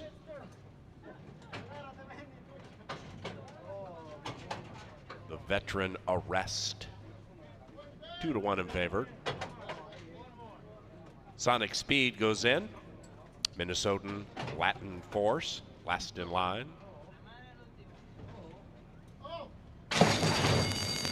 And they're racing. Angels Magic out fast from the 6th spot. Arrest and Stability show speed. Stability at 6-1 grabs the lead approaching the first turn. After that, Indy Freedom to the inside of Angels Magic. And that quartet has gone 6 lengths clear from Found Jordan. In fact, the early pace quite hot. Found Jordan 9 lengths from the lead to the inside of Sonic Speed. They're about 1.5 lengths clear from Latin Force. And the one in last is Pinky Ring Bling.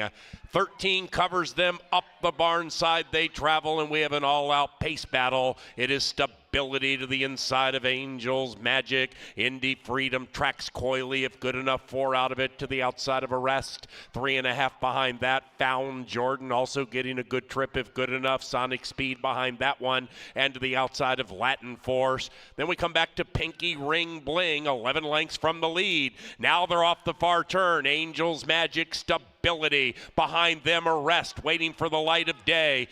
Indy Freedom is being shoved on around the turn, 2 lengths from the lead. After that, we come to Found Jordan wide, swinging into action nicely. Then it's Latin Force and Sonic Speed. Found Jordan is rolling to the outside of Indy Freedom. Arrest takes the lead, and between runners is Latin Force. Into the final football field, Arrest has kicked away. It is Arrest from a game Found Jordan, but Arrest will win it by 1.5 lengths. Found Jordan. Indy Freedom ran third.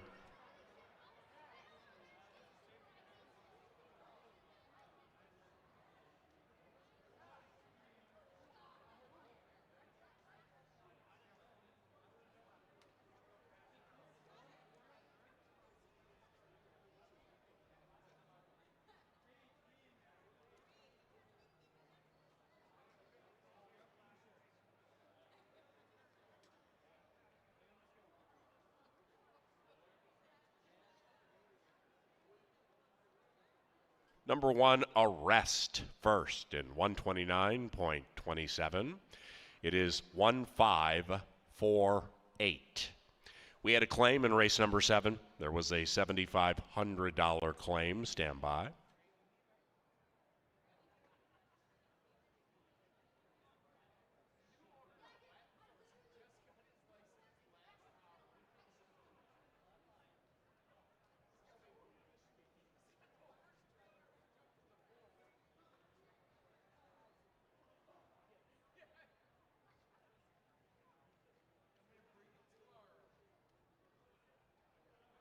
The victorious Arrest was claimed for $7,500. The new trainer, Edgar Espinoza, for Sucaron Racing. Arrest changing barns following a $7,500 claim. Espinoza, Sucaron.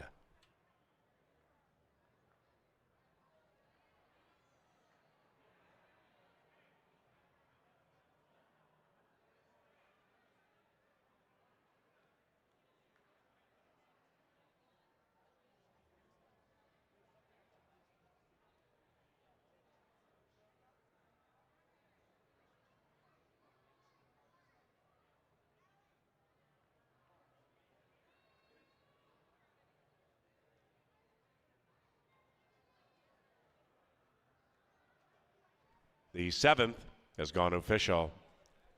Race number 8 is our final live race today. Fast main track and no scratches. Race 7, 10-cent Superfecta, $70.48. It was 1.548 for a dime.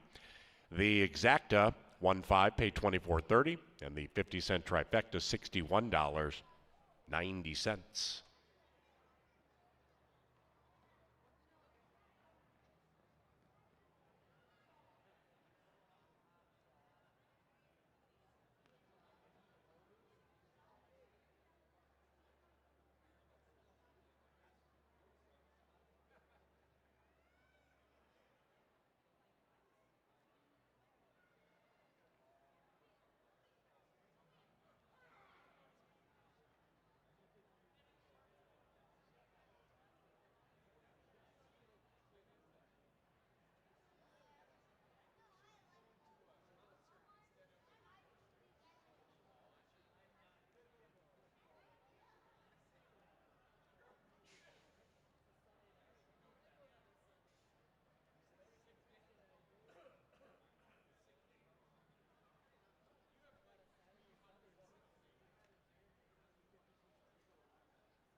Into the winner's enclosure, Arrest and Manny Americano. The winning owner, Kirk Sutherland, and the winning trainer, Jose Silva Jr.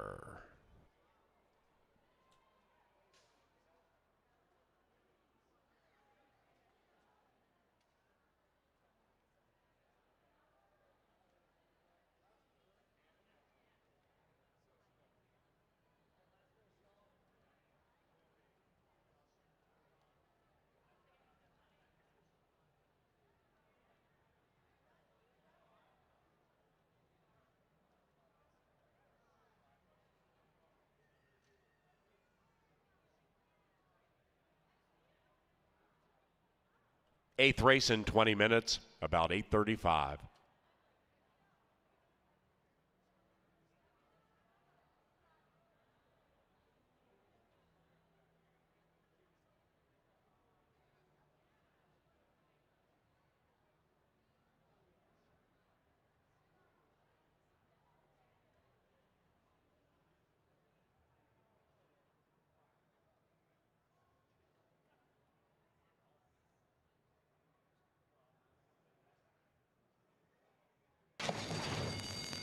And they're racing. Angels Magic out fast from the 6th spot. Arrest and Stability show speed. Stability at 6-1 grabs the lead approaching the first turn. After that, Indy Freedom to the inside of Angels Magic. And that quartet has gone 6 lengths clear from Found Jordan. In fact, the early pace quite hot. Found Jordan 9 lengths from the lead to the inside of Sonic Speed. They're about a length and a half clear from Latin Force. And the one in last is Pinky Ring Bling. 13 covers them up the barn side. They travel, and we have an all-out pace battle. It is Stability to the inside of Angels Magic. Indy Freedom tracks coyly, if good enough, 4 out of it to the outside of Arrest. 3.5 behind that. Found Jordan also getting a good trip, if good enough. Sonic Speed behind that one, and to the outside of Latin Force. Then we come back to Pinky Ring Bling, 11 lengths from the lead. Now they're off the far turn. Angels Magic, Stability. Behind them, Arrest, waiting for the light of day. Indy Freedom is being shoved on around the turn, 2 lengths from the lead. After that, we come to Found Jordan wide, swinging into action nicely. Then it's Latin Force and Sonic Speed. Found Jordan is rolling to the outside of Indy Freedom. Arrest takes the lead. And between runners is Latin Force. Into the final football field, Arrest has kicked away. It is Arrest from a game Found Jordan, but Arrest will win it by a length and a half. Found Jordan. Indy Freedom ran third.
Angela Herman, Kevin Gorg, excited about the Unicorns and Llamas, but ready to take you through race 8 on a Wednesday night. Back tomorrow at 5 o'clock. Those $2 deals to get in. Budweiser beers, oh yeah. Hot dogs, Pepsi products, and then we're back Saturday and Sunday, like always, at 5 on Saturday and 1 on Sunday for those Unicorns and Llamas. And Hall of Fame weekend. And Hall of Fame weekend. It's going to be a big one. So dive in, have some fun. The weather looks great. Summer is, again, fleeting after the July 4th holiday, so just enjoy it while you got it. Just telling you. It's going to get into the 90s next week. Summer is far from done. We're I just know. getting the championship meet underway. Championship meet is underway. There's no doubt. Now we're going to close out the first night of it in 12 minutes. Race 8, 1 mile, optional claimers. 7 of them go in the gate. No changes in here. We all have a different opinion, but right now your 3-2 favorite is the Rail Runner. That is Treble Clef on screen right now. I went to college at St. Thomas with a young lady named Robin Treblehorn, and she was lovely. We called her the Treble Clef. So out of respect for her, I've got the horse third. Kelsey rides, Pat Fields, sharp horseman. This is the son of Arrowgate. Inside, likely going to be off the pace, saving all that ground, and getting bet edged. 9-2 morning line, conspicuous at 3-2. There's a good look at the 2-horse. Kaidu Declare, your thoughts? Kaidu Declare fits the same mold, I guess, as Treble Clef, where they were both spending some of their spring down at Oaklawn Park. But Kaidu Declare was running against condition claimers and only has 1 win, where the Treble Clef is 4 for 25. Now, if I think that I'm going to take both of these two with similar trips, obviously I'd want the better price in Kaidu Declare, but I still think the Treble Clef, and he won't be that far apart on the board by the time they get to the gate. And Kaidu Declare still has to just get past that last horse, because I really thought he was going to in his last 2 races, and he settled for second. But you like Cobblestone Bridge. Cobblestone Bridge has been running second a few times lately too. What gets him past that today? Well, I think he's just been so consistent, right? Whether it's dirt, whether it's turf, big fields, small fields, he's right there, and he's got to turn those seconds into wins. I do like the fact that the barn is a 18% equation going turf to dirt with a positive ROI. So I'm going to give him a swing.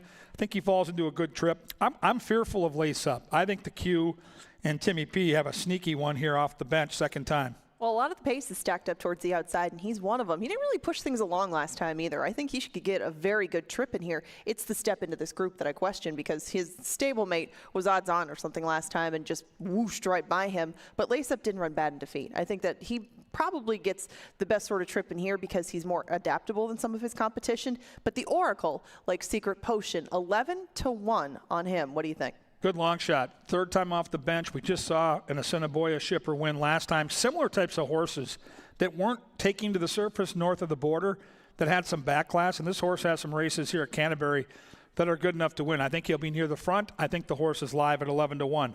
Fort Warren, to me, on paper, a stretch. Make us a case.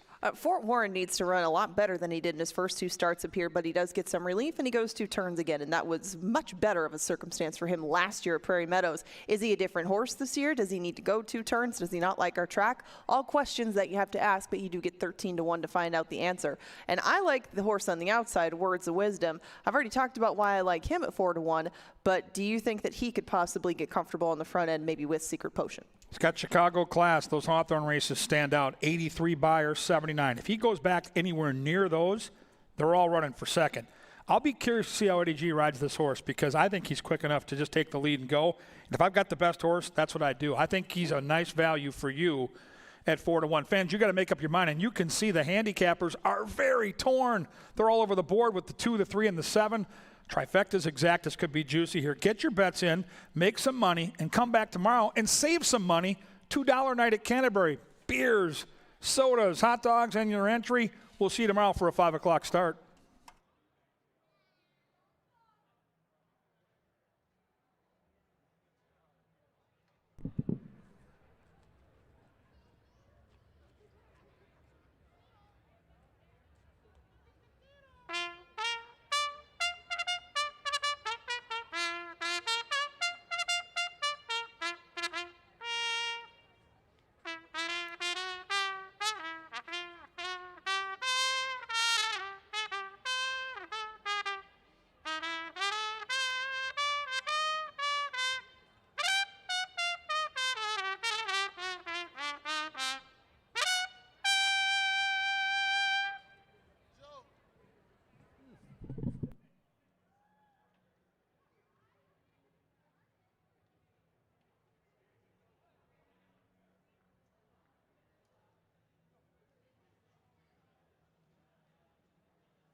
It's post time.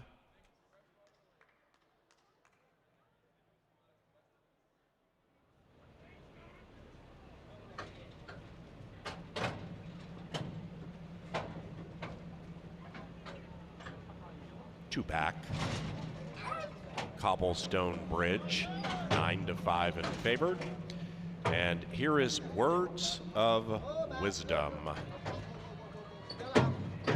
All right, ready to close Wednesday.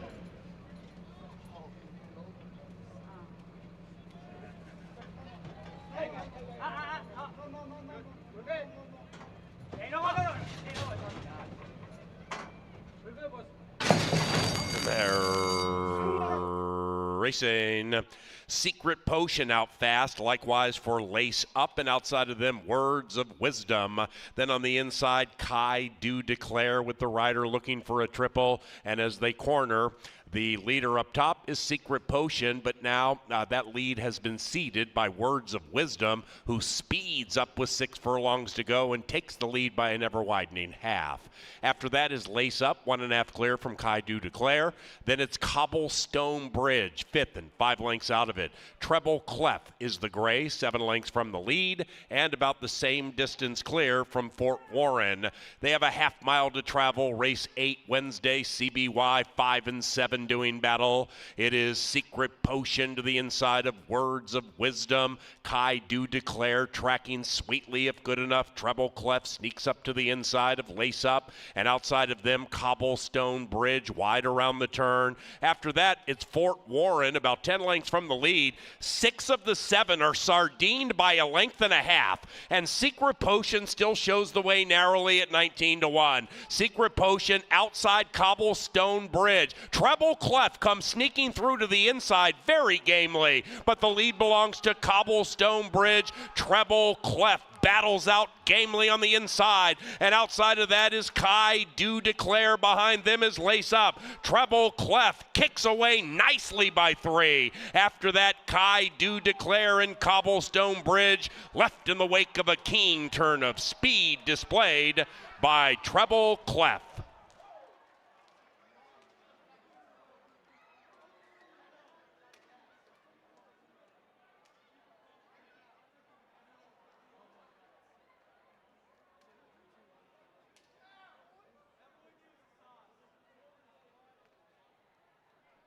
Bo Diddley special, number 1, Treble Clef. First, 1, 2, 3, 6.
The Bo Diddley's Classic, official.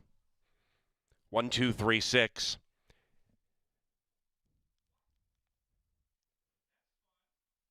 The final pick 3 paid $55. Final pick 4, $51.60. The pick 5, $364.20. The 50-cent trifecta, 1, 2, 3, $20.10.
Into the winner's enclosure, Treble Clef.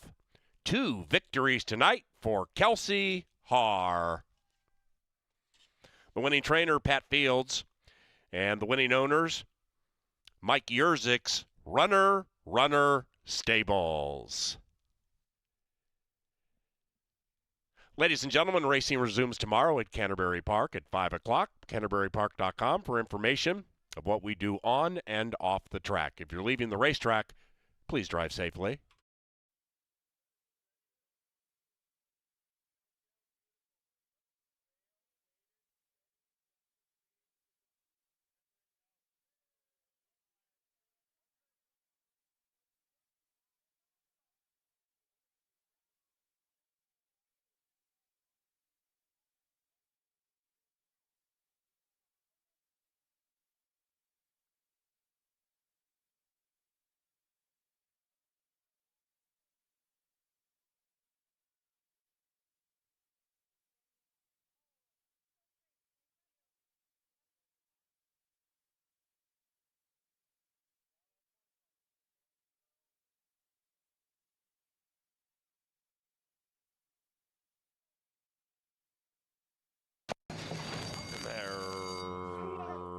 Racing. Secret Potion out fast, likewise for Lace Up, and outside of them, Words of Wisdom. Then on the inside, Kai Do Declare with the rider looking for a triple, and as they corner, the leader up top is Secret Potion, but now that lead has been ceded by Words of Wisdom, who speeds up with 6 furlongs to go and takes the lead by an ever-widening half. After that is Lace Up, 1.5 clear from Kai Do Declare. Then it's Cobblestone Bridge, 5th and 5 lengths out of it. Treble Clef is the gray, 7 lengths from the lead, and about the same distance clear from Fort Warren. They have a half mile to travel. Race 8 Wednesday, CBY 5 and 7 doing battle. It is Secret Potion to the inside of Words of Wisdom. Kai Do Declare tracking sweetly if good enough. Treble Clef sneaks up to the inside of Lace Up, and outside of them, Cobblestone Bridge wide around the turn. After that, it's Fort Warren, about 10 lengths from the lead. 6 of the 7 are sardined by a length and a half, and Secret Potion still shows the way narrowly at 19-1. Secret Potion outside Cobblestone Bridge. Treble Clef comes sneaking through to the inside very gamely, but the lead belongs to Cobblestone Bridge. Treble Clef battles out gamely on the inside, and outside of that is Kai Do Declare. Behind them is Lace Up. Treble Clef kicks away nicely by 3. After that, Kai Do Declare and Cobblestone Bridge left in the wake of a keen turn of speed displayed by Treble Clef.